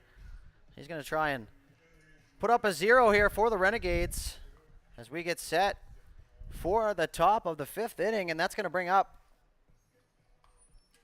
Ryan Trenholm, the right fielder, who's 0 for 1 with a walk and a run scored. See if Hoskin can get ahead early here and try and eliminate this leadoff runner reaching base here for the Marlins. It's going to be ball 1 in the dirt. So Hoskin starting off with the ball here. Trenholm, the 9-hitter, looking to turn the order over in a big way. The pitch from Hoskin, that's going to be hit into left field. And that's going to be a fantastic catch by Nathan Boutlier. And oh my, that's going to bring the fans to their feet here at Beasley Field. And if he doesn't catch that, that's going to the fence for extra bases. And absolutely robbed out in left field. So kudos to you, Mr. Boutlier, out there putting on a defensive clinic. And now we're going to go to the top of the order here for Cheeseman. And that ball is going to be in there for ball 1. Still marveling at that catch here. It's hard to regain my composure up here in the booth as we got a real good look at that one. And that's going to be swung on and popped up in behind second base As Fitzgerald makes the call, he's going to grab that, and that's going to be a quick 2 outs here for the Renegades. So Hoskin, so far so good. And you got to imagine the Dartmouth bench will be a little fired up after that diving play.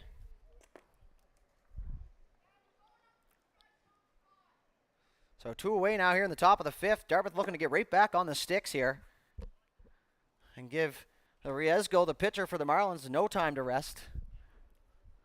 So that's going to bring up Logan Harvey, the catcher now. He's 0 for 1 with 2 walks and 2 runs scored, so an on-base machine here today. That's going to be taken for ball 1 now, so Hoskin falling behind early again.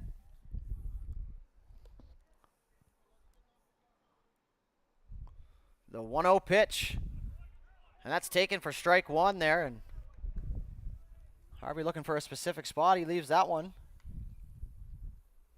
So 8-7 Metro lead. Team Nova Scotia 1. Staying right with the Renegades here and familiar opponents. And that's going to be bounced short of the plate, and that's going to roll to the backstop. So 2 balls and 1 strike now to Harvey. The 2 away. Harvey's going to wipe the bat off now. Now he's going to step in. No, fooled me. Now he's in. We're ready to go here as Hoskin toes the rubber. He's in the set, gets the sign, the delivery. Up and out, ball 3. So 3-1 count now with 2 away. Let's see if Hoskin can climb that little ladder here.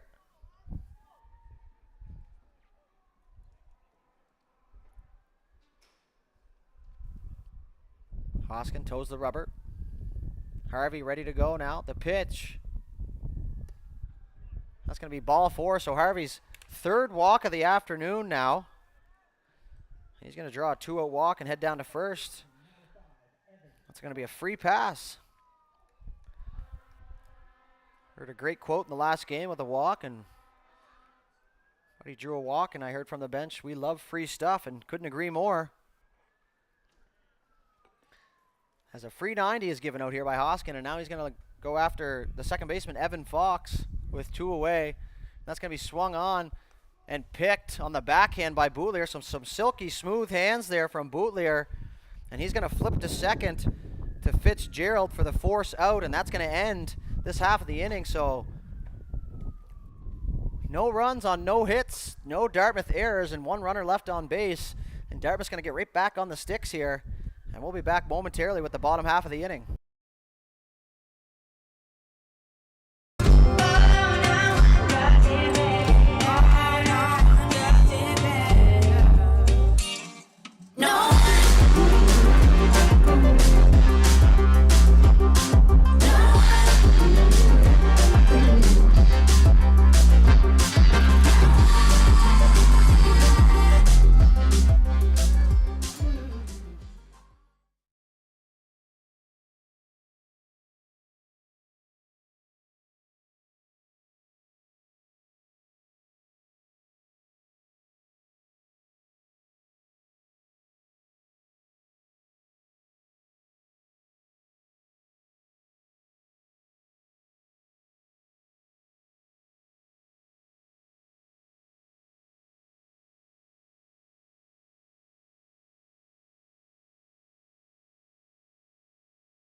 And we're back here with the bottom half of the 5th inning as Dartmouth trails 8-7. A newly entered Ryan Fitzgerald is going to lead things off here for the Renegades as he looks to once again spark The team in white now. Give those fans down the right field line something to cheer about here. So Fitzgerald, a scrappy hitter. Seen that yesterday. He's going to take ball one in the dirt there as Riesgo elects to go with the curveball there, and that's going to drop just in front of the plate.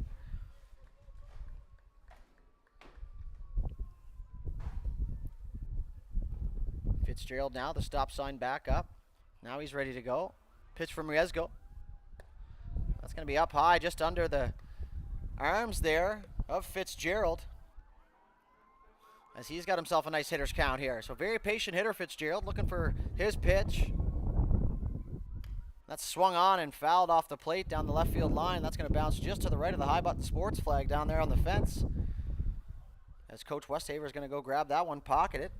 He's going to keep things moving here.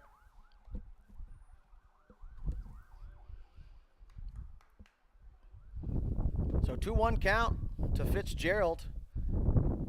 The delivery swung on and fouled just through his own feet there. So 2-2 count now.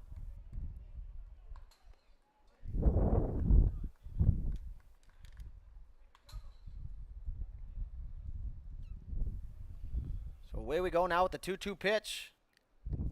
Fitzgerald, no problem with the 0-2 count, or the 2-strike count, sorry. He's going to take that one up under the chest there. Flails the arms a little bit. That's going to fall in for ball 3. So full count now.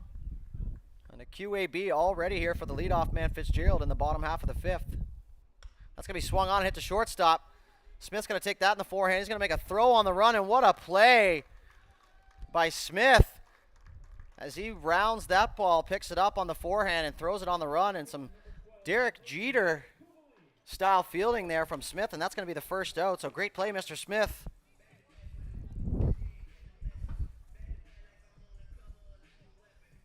And that's going to bring us back to the top of the order here for Leighton Cuvalier. He's got a single, a double, a strikeout, and 2 runs scored.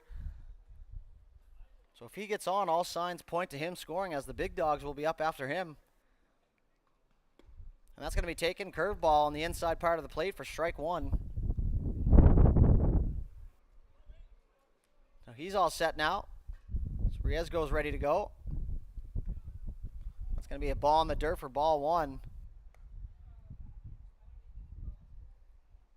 So a couple more chances here for the Renegades, as they are the home team. They will have the bottom half. But now's the time, if any. The third curveball in a row, and that's going to be taken for strike 2. So 1 ball, 2 strikes now. Cuvalier is going to look to shoot something through here, get himself on base once again. He's going to take that, and that's going to be fouled into foul territory. And running out of real estate for the first baseman.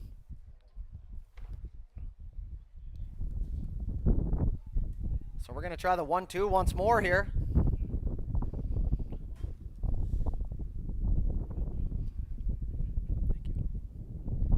The pitch taken in the dirt for ball 2. So good eye from Cuvalier here. In a big spot here for the Renegades, as the crowd is filling in nicely here on National Beer Day at Beasley Field. Thank our sponsor Spindrift for all of their amazing products here thus far, as we go back to the 2-2 pitch here to Cuvalier. And that's going to be taken on the outside part of the plate, and the Marlins bench love that one, and it certainly looked good from up here. But ultimately, that's going to be a ball, and that's going to fill the count up here for Cuvalier. So another quality at bat, and let's see if he can win this one. As Riesgo gets the sign he wants, the pause from the stretch, the pitch, hit to third base. That's going to be smothered up by Norris. Norris is going to throw one across the field, and that's going to be offline, as Cuvalier is going to reach once again on an E5.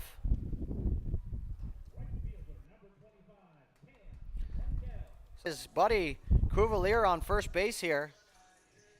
So looking to continue his success at the plate, and Rendell really showcasing his skills here this week in the field, on the mound, at the dish.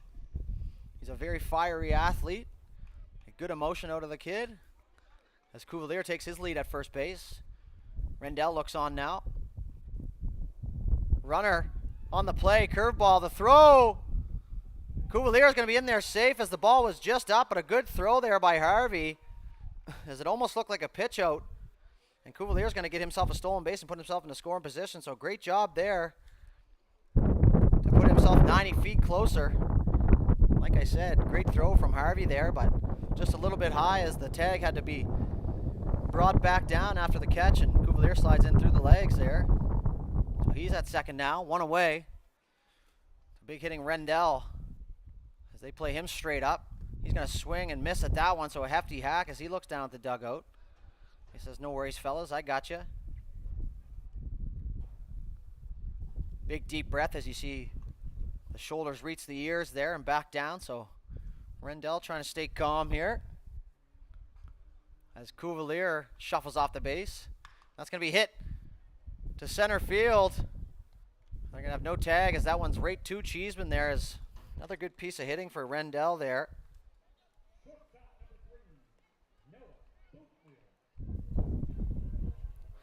And that's going to bring up the shortstop, Noah Boutlier, who had an RBI single and a run scored in his last plate appearance and last inning. As he tries to get Cuvalier in from second here with 2 away, so wouldn't call it an advantage, but Cuvalier will be anticipating the swing here with 2 away, and that's going to give him an extra jump there at second base, and they're going to try and keep him close. That's going to be taken, hit up the middle by Boutlier, and that's going to get through both fielders. And Cuvalier with good speed is going to slide into home, and Dartmouth's going to tie this with an RBI single from Noah Boutlier, and Mr. Clutch Boutlier showing it off with the leather and the bat. And that's going to bring up the first baseman, number 27, Ty Doucette. So tie ball game here in the bottom of the 5th. So a great job by Dartmouth to keep clawing away here as they go station to station now, and 2 away for Ty Doucette.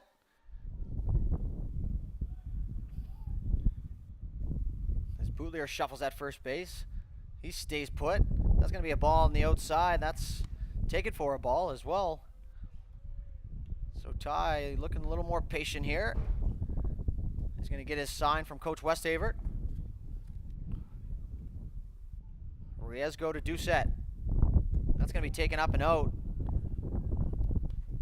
So you want to work the edges against a big hitter like Doucette here and be clearly looking for something down the middle that he can stroke into the outfield at least. Maybe hit an alley, or better yet, the scoreboard in right field.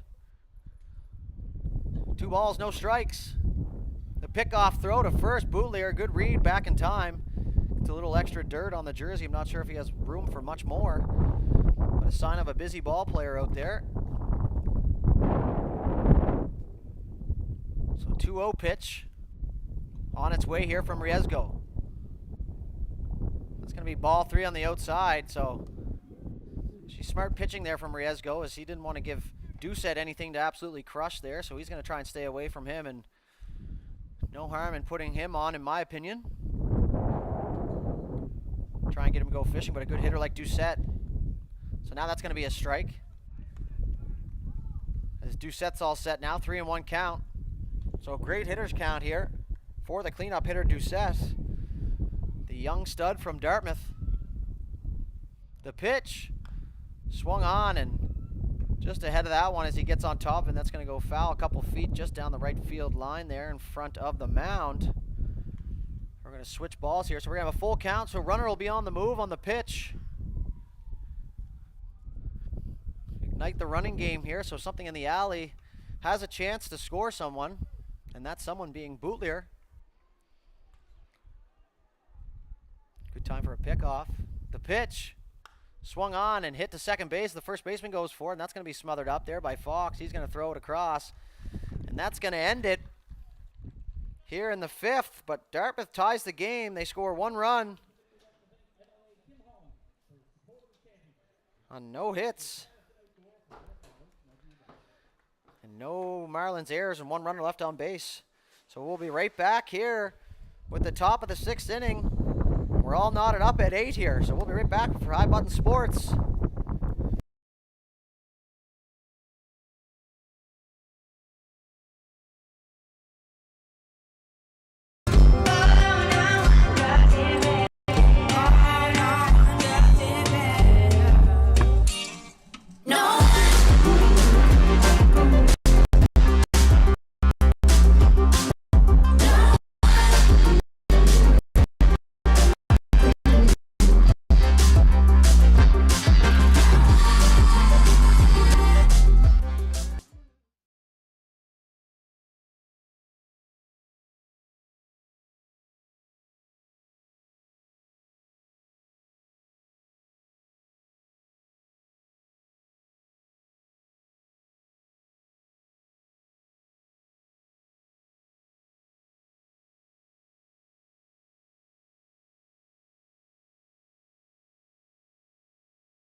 And away we go here with the top of the 6th inning with the game all knotted up at 8. And that's going to bring up the pitcher, Camila Riesgo.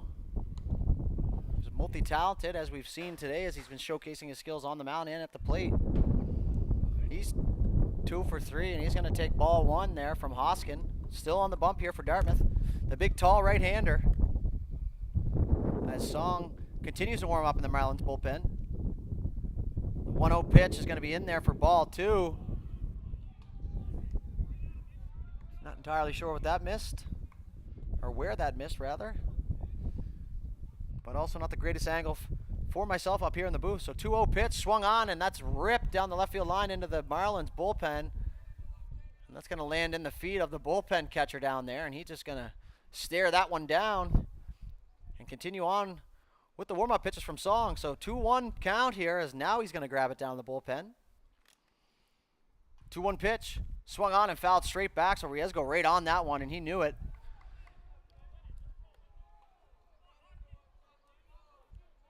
So the all-important first guy here will be the key here for Dartmouth. 2-2 pitch. Taken up high for 3 balls now, as Riesgo knows the zone. So nothing doing at the fair thus far here in the background. 3-2 pitch hit. That's going to go off the chalk and just foul. So that's going to roll down the fence there for left fielder Nathan Boutlier. So he's going to grab that one as Marlins coach throws off the cutoff arms. So he wanted that one. So we can continue play here. We'll try the 3-2 once more. Another foul ball there as that rolls by the High Button Sports sign down the left field fence. So good fight here from Riesgo as the Marlins give their player a vote of confidence, telling him he's in the driver's seat. That's going to be swung on, and that's going to get down just foul there, as that was hit square. It just tailed past the left field line, and once again, we'll do the 3-2 here. So Riesgo digging into the tournament budget here with all these foul balls. As Mr. Umpire says, I don't need any more. We wait for Boutlier to get back into position, and there he is now. So 3-2 coming here. Once again, the payoff pitch from Hoskins. The delivery. Swung on and hit a mile. As Boutlier with another absolute web gem and zero fear with the fence. And oh my, Nathan Boutlier. Get this guy a gold glove. I'm still marveling at the play from the last one he made. And that's just another whole part of the game here, folks. And he steals a home run from Riesgo. And Riesgo can do nothing but tip the cap and smile. As Mr. Nathan Boutlier, have yourself a game, sir. My, oh my, the High Button Sports crew was up in arms up here in the booth, as I don't think anybody could believe it except for Mr. Boutlier himself, who never even stutter-stepped one bit there. So one away and a heck of a play by Boutlier, and that's going to bring up number 2, the first baseman, Ethan Harvey.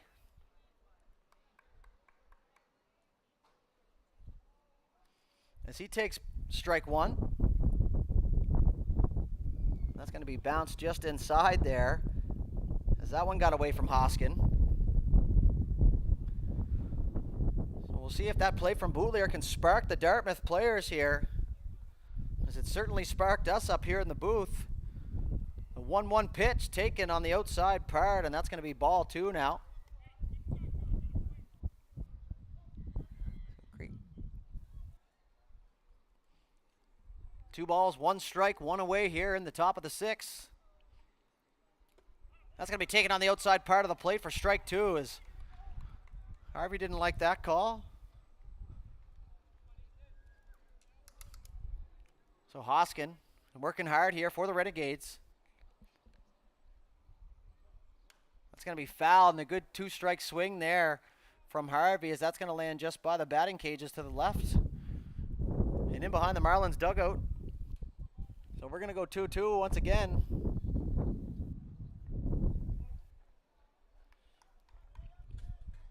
Two pitch on the way now. Hoskin, the delivery. Swung on and ripped down the right field line. And Rendell's going to pick that one up, and he's going to turn and fire to second. Close play at the bag, but that gets by Boulier, and Harvey's going to get in there with a double. So one away now, a one out double for Ethan Harvey. That's going to bring up the shortstop, Dylan Smith. Has himself a hit, and he reached on a fielder's choice, and that hit was a 2 RBI double there in the third inning. So runner in scoring position here, game tied 8-8, one out. Now we have some action on the Ferris wheel in the background. It's Hoskin with the pitch. That's taken for strike one there, as Smith might have been taking all the way. So at the very least, looking for a ground ball to the right side to move that runner up 90 feet closer, sorry. So now we're gonna have a timeout called by Smith. He's gonna fix a piece of his gear here, and now he's ready to go. No balls, one strike to Smith, the shortstop for the Marlins. Hoskin now, quick peek at second, the pitch in the dirt, and a great block there by Logan Raftis, who great fundamental catching back there, and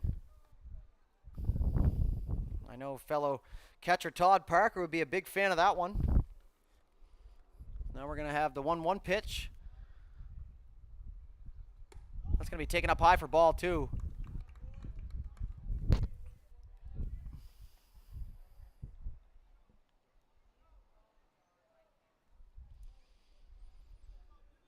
So 2 balls, 1 strike. The pitch from Hoskin. That's going to be swung on and fouled down to the third base coach for the Marlins, and he's got a beat on this one. So busy man down there coaching third.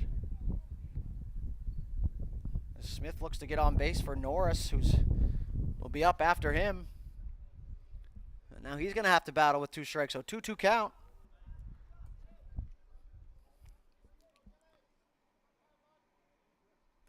That's ball 3 in the dirt. Another good block by Raftis, and 3-2 count now for Smith, so working away in the batter's box, grinding it out, as they say. And we're going to try the 3-2 pitch here. Quick look at second, nobody holding him on. The pitch swung on and popped up. It's going to go to first base, just in behind Ty Doucette. He's going to make the play for the second out, and that's going to hold the runner at second base. So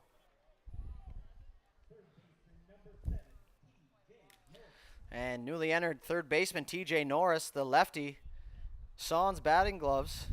He's going to give a quick point to the Dartmouth dugout, assuming he has a few buddies over there, as these two teams are very familiar with one another. So runner on second here, and Harvey, who hit a double, a batter before. We'll see if Dartmouth can strand him and give themselves a chance here in the bottom of the 6th. So Norris now likes to go the other way based on the scouting report from my own eyes here from the past couple games. And there it is, the swing looking the other way, and that's going to be popped up. And Raftis is going to have a look at that, but that's going to exit the field here, and that's going to roll down the clubhouse. As you see, 3 or 4 ball kids run after that one, and some of the hardest working people at the field here are those kids chasing those balls, and kudos to you guys as you keep things running smoothly here.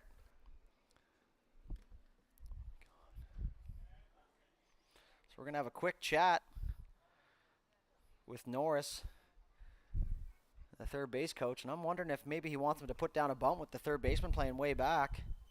If I'm playing third base, I'm just going to go ahead and assume that's what it means, at least move in a little bit, but I'm in the broadcast booth, not in a jersey, so what I say doesn't matter. No balls, 1 strike to Norris, as now they were looking for the fake bunt, trying to catch the third baseman charging. So now Raftis is going to tell McKinnon to stay there, and that's going to be Hoskins' ball on the left side, the third base line now, as they're trying to get that runner 90 feet closer here with 2 away. That's going to be popped up for Raftis in behind the plate. He's going to make an effort, and oh my, what a grab and a second effort. And he says, let's go, as that's going to fire up the crowd, as he never gave up on that one bit. So great play by the catcher, Raftis, and that's going to end things here in the top half of the 6th inning. And we're going to move on to the bottom half, but not before we give our presenting sponsor of today's live stream, Ideal Mortgages, a quick shout out, and we do thank you for your support. And we're going to be back momentarily here at High Button Sports Live. The game all knotted up at 8. We'll be back in just a moment.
Leading off the bottom half of the 6th inning here for the Dartmouth Renegades, number 19, the third baseman, Jake McKinnon, who's reached base all 3 times. He's got 2 singles, and he reached on an error here.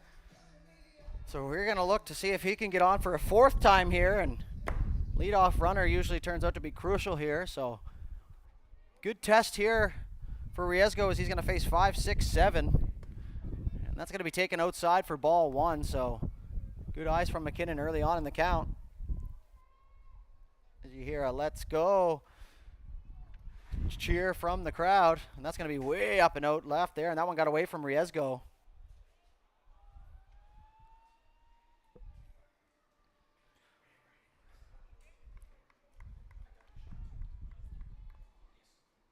So 2 balls, no strikes to McKinnon here.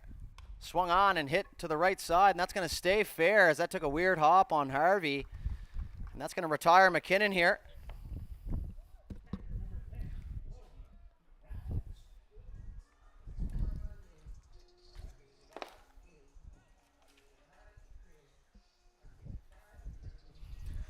So Logan Raftis fresh off a great play at the backstop there, and you guys got a good look at it through our High Button Sports camera behind the dish.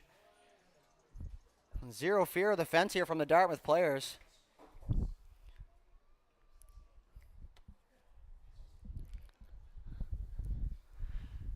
Raftis now, he's going to take strike 1.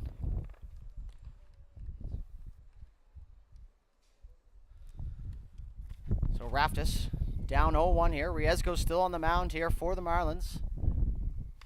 That's swung on, and that's hit a mile, but it's going to go foul. That's going to go just up over the blue truck there in foul territory. So dodged a bullet, if you will. So Raftis is going to find himself down 0-2. He's going to call time now and wants to do things on his clock here. So choked up on the bat. We'll see what he does here with 2 strikes. That's going to be swung on. That's going to be hit to the right side. And that's going to go up over the second baseman and into the right fielder there. And Raftis is going to park himself at first base with a 1-out single here.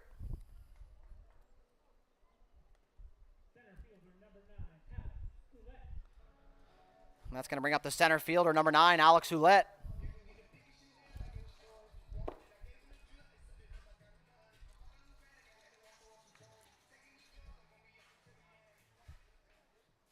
So runner on first here for Ouellette.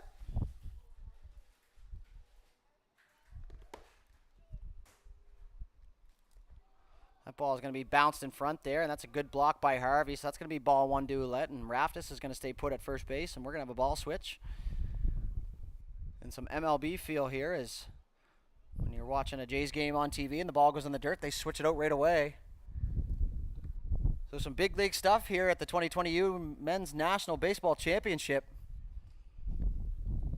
High Button Sports is thrilled to be here bringing you this broadcast as we look at the 1-0 pitch to Ouellette, and that's going to be swung and just nicked. That's going to go back to the backstop for strike one. As the smell of the barbecue pumps through the broadcast booth here, always a good sign. That means the food is going, the beer is cold, the people are ready to go, the sun is shining. You can't ask for much more on day two here of the Nationals at Beasley Field, as that pitch is going to be taken for strike two. So a curveball.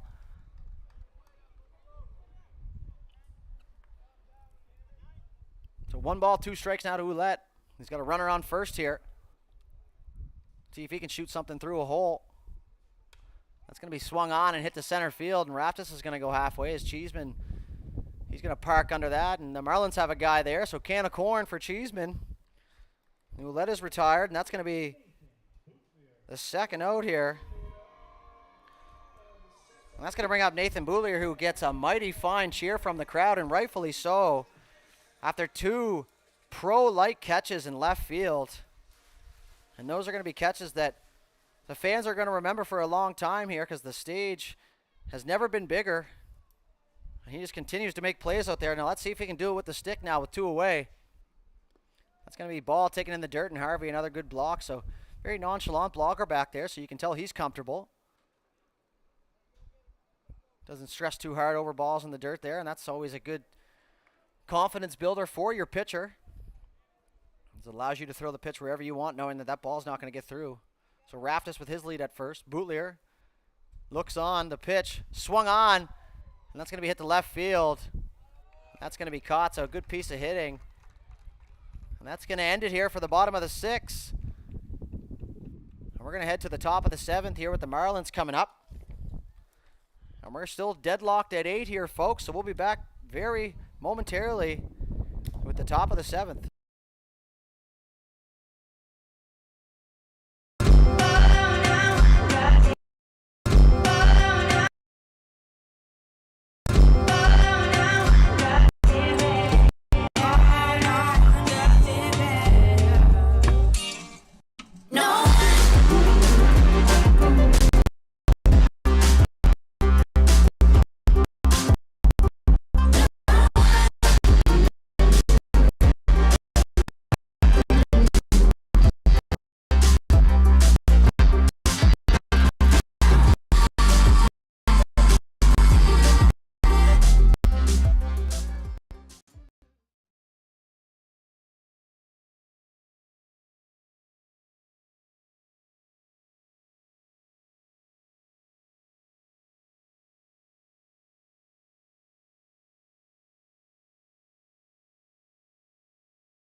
So a couple defensive changes here for the Renegades, as we're going to do the old switcheroo, as the DH, Leighton Cuvalier, is going to make his way into center field, and Ouellette, who was previously playing center field, he's going to be on the bump now, so Dartmouth will lose their designated hitter as Ouellette comes in now, and flows so good, every time he throws, the hat falls off.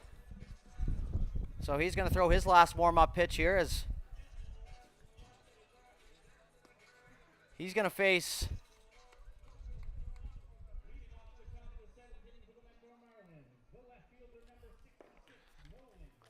looking at the wrong lineup here, folks. My apologies. He's going to face Galloway, Trenholm, and Cheeseman at very minimum here. So like I said, Brian Trenholm, the right fielder, number 3. He's going to lead off the top half of the 7th. He's going to try and spark his Marlins team here, and he's 0 for 2 with a walk. As the first pitch from Ouellette's going to be low and away. as that revives the bench here for Metro just a little bit. So 1-0 count here to Trenholm.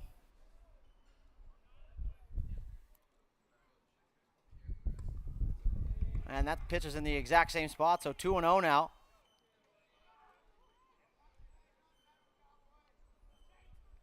So Ouellette's got himself in a tough hole here early with the leadoff hitter. A 2-0 pitch on its way. And that's going to be ball 3 now, so a big ladder to climb here for Ouellette. We'll see if he can take the first step here with a get-me-over fastball.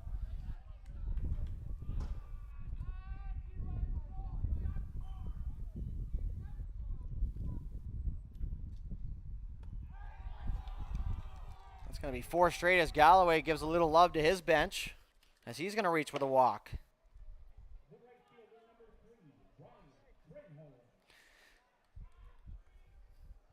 So my mistake there. I did announce Trenholm as the leadoff hitter, but now he will step into the box here. So just a mistake up here in the booth as the Marlins get their lead runner on here in the top of the 7th. So a ground ball would be huge here. We're going to see if they lay the bunt down and put that runner in a scoring position for the top of the order. And it looks like he does square. He's going to poke at that one, and that's going to go straight back to the dugout. So now Ouellette's going to work up 0-1.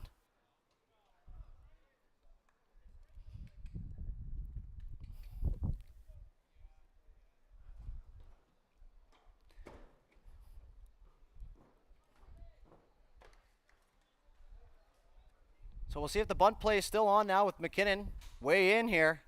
And he squares early. That's going to be a curveball. And he does pull back in time, so that's going to be ball 1 now.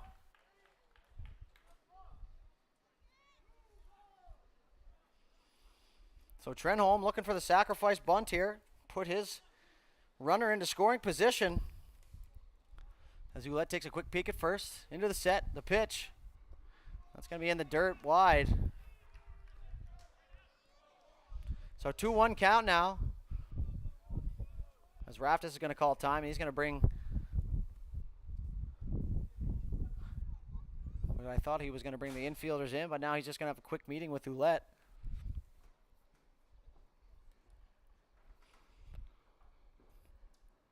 He gives him a tap. He's going to make his way back to the plate now. So McKinnon's going to shade way in here, so wants to take that right away, and if he can get a pop-up or maybe have a chance to throw him out at second, depending on where the bunt is.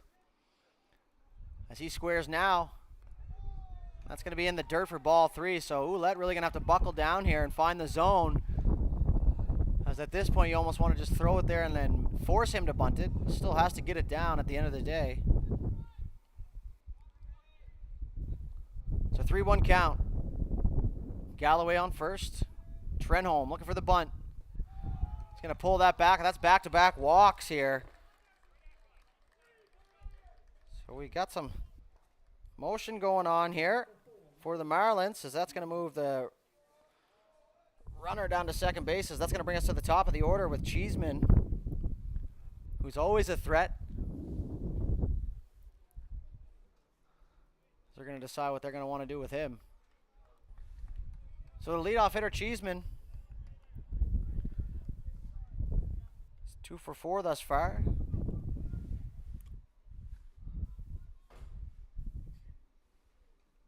That's going to be in there for strike 1, so Ouellette finds the zone now. We'll see if he can settle in as Cheeseman takes his signs from the third base coach.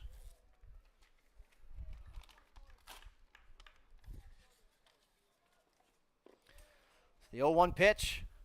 Cheeseman squares for the bunt. That's going to be dropped in for strike 2. So a good pitch call there from catcher Raftis and a great location for the pitcher Ouellette. As Cheeseman was going for the sacrifice now, and I don't imagine the bunt will be on here. So they're going to let Cheeseman swing away now as Ouellette with the pitch. That was a great spot on the outside part and a good spot for that pitch. Not getting hurt out there, and that's going to go in for ball 1 now. Well, lots of chatter out on the field here, making sure everyone knows their assignments. Ouellette, the pitch. Curveball. And that's going to be a good play by Boutlier as the runner tried to throw a little interference there, and Bootleger's going to pick that one up. He's going to toss that to third for the force out, and that's going to be out number 1.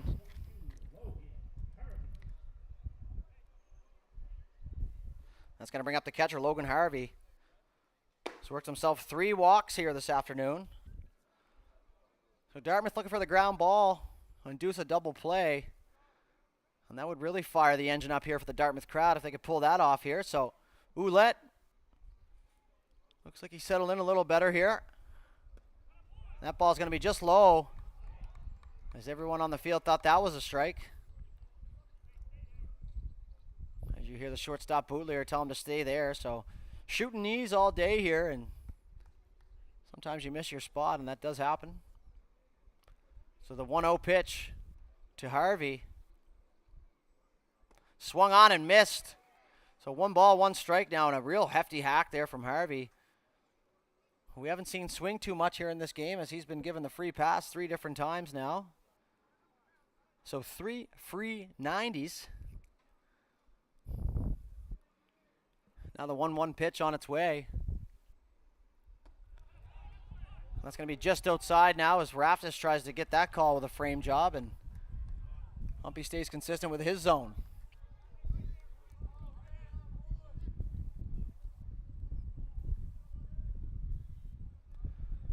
So 2-1 now. That's going to be in there for strike 2, so 2-2 now. As the first baseman Doucette tried the sneak attack on the runner, and that would have limited his running game there had that ball been put in play. So not a bad little play there. The game within the game. So 2-2, 1 out. Harvey at the dish. Swung on and missed, and that's a big strikeout there for Ouellette, as he gets fired up now. And that's going to bring up the second baseman, Evan Fox. And he's 1 for 3 with a sacrifice. The sacrifice came in the 3rd inning there. Harvey not happy with himself there as he launches his helmet into the dugout. We won't tell you what he said. That's going to be just inside there, so that's a good spot for Ouellette there, and that's going to be ball 1 to Fox. So runners on first and second still here, 2 away, top of the 7th inning. Ouellette on the mound looking to get his team back on the sticks here. That's going to be swung on and missed, so Ouellette rearing back a little bit extra there. So 1 ball, 1 strike.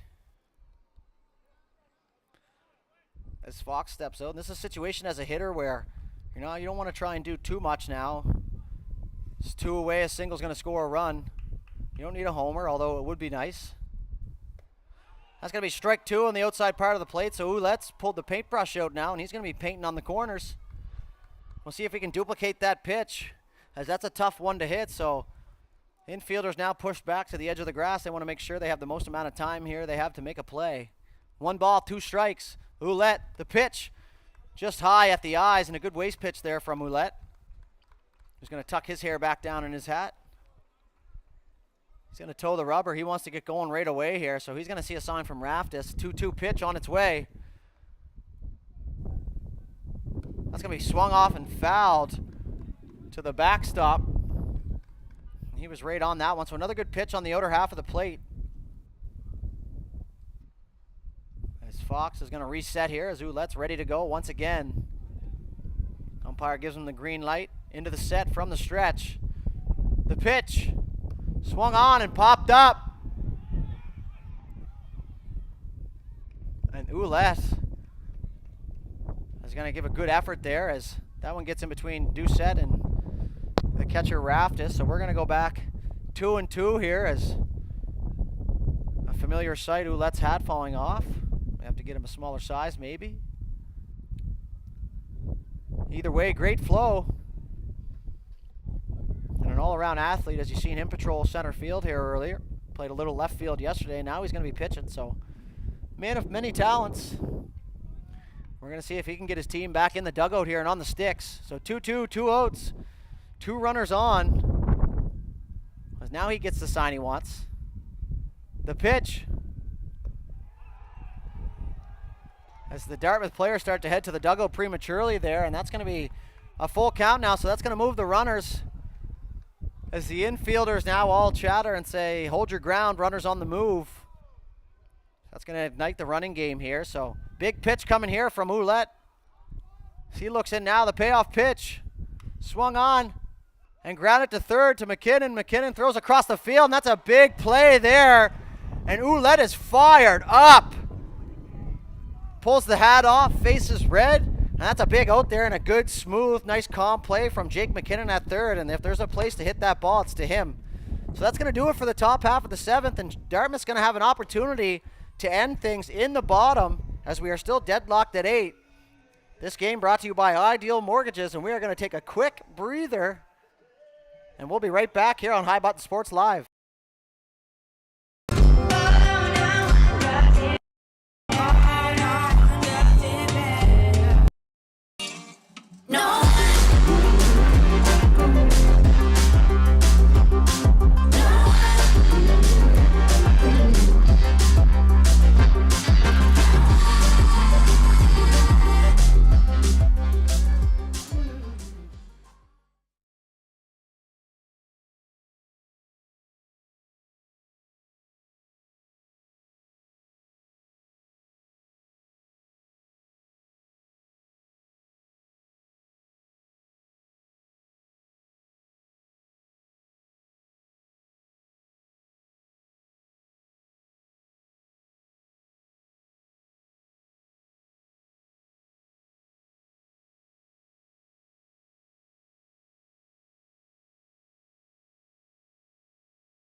So here we go with the bottom of the seventh.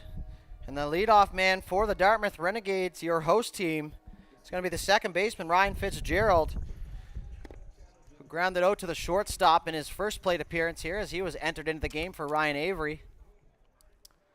So we're going to see if he can get on base here and spark the offense and put an end to this thing here in the bottom of the seventh. As that's going to go way up and over his head there, and I heard a couple of the players yell, "Wear it," but not an ideal location for that one at the head. So 1-0 pitch from Riesgo still on the mound there, and that's going to be up and in. That's going to be ball 2. So Fitzgerald once again with a 2-0 count. Patient, calm hitter. Covers all zones of the plate. So as he looks on now, so we're going to have the 2-0 delivery. And that's going to be on the outside corner for strike 1. So 2-1 now. Good pitch to lay off with 2 balls. As you're looking for something in your zone there, and that clearly was not. As that ball's going to be up for ball 3. So good eyes there from Fitzgerald. And I'm going to make the pitcher throw me another strike here unless it's grooved. But that's just me. That's going to be ball 4, so Fitzgerald's going to get on here. That's a leadoff walk, and that's exactly how they want to draw it up. And that's going to bring the center fielder up, who I had been announcing as a center fielder all game. Turns out he was the DH, but now he's playing center field. Number 12, Leighton Cuvalier. He's got a double, a single, reached on an error, a K, and a stolen base, and 2 runs scored. So an eventful game here for the center fielder. We'll see what the running game does here, or if they lay down the bunt. The top of the order up here, so no better opportunity than to have the meat of the order up in the bottom of the inning. That's going to be dropped in with a curveball, and something tells me the Marlins knew the bunt was coming, so tough pitch to bunt, the off-speed one.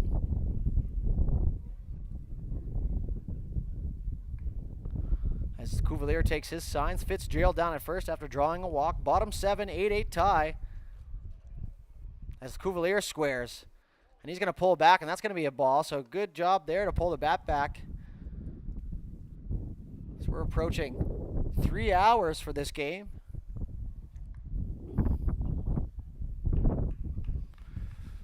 So we'll go 1-1 now, none away. Cuvalier up in the box. He's going to turn to square, and that's going to be pulled away as that's going to be in the dirt. So 2-1 now. So two ideal situations here. Cuvalier gets a sacrifice bunt down, or the pitcher does it for him. Either way, they'll be happy with that result as long as the runner moves up. So squares once again. He's going to bunt that to the pitcher. They don't even look at second. He's going to lob that one over to first. That's going to be the first out as Cuvalier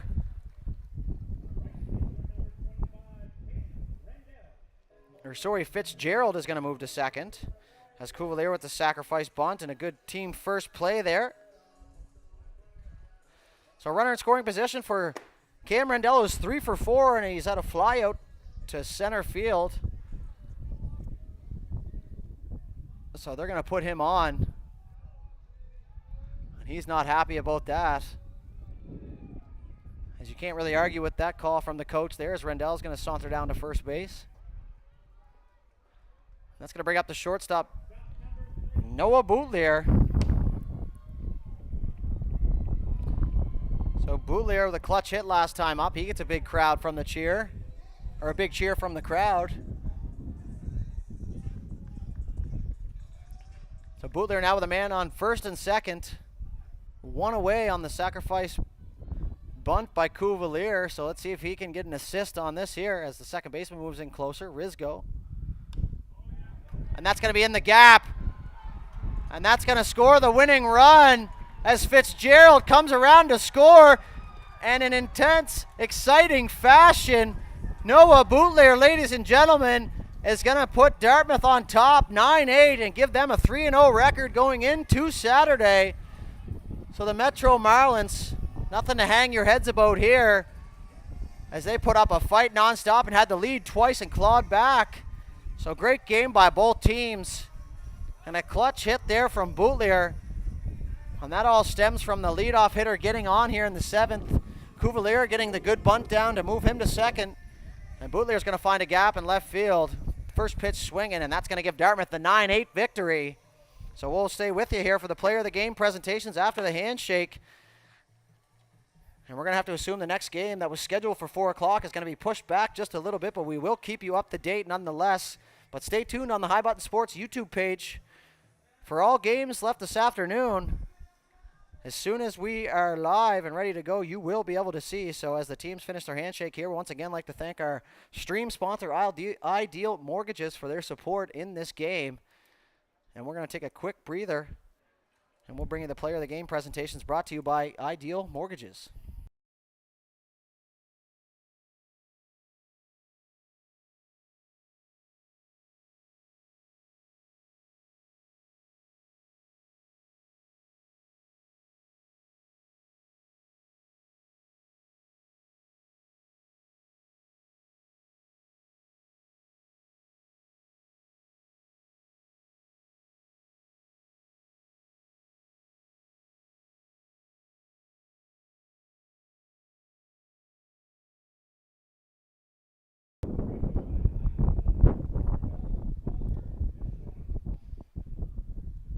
Bob Gowdy is going to be out there to present the player of the game on behalf of Ideal Mortgages.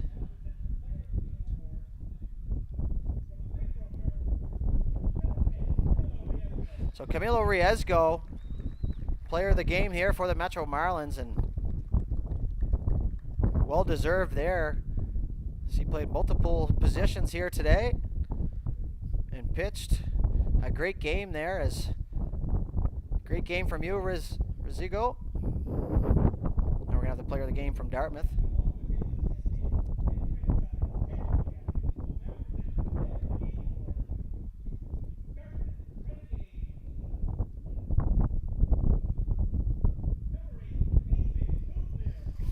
So player of the game, Nathan Boutlier, who's absolutely flashing the leather out there today. And a great job from him as he does the right thing and gives the knucks to the young fella there. So well deserved, Mr. Boutlier. And that's going to conclude things here for game number 2 at Beasley Field. We do thank you for tuning in to our High Button Sports coverage at picturesque Beasley Field, the 22U National Men's Championship, as we wait for the next game, which I assume is going to be played around 5 o'clock, as this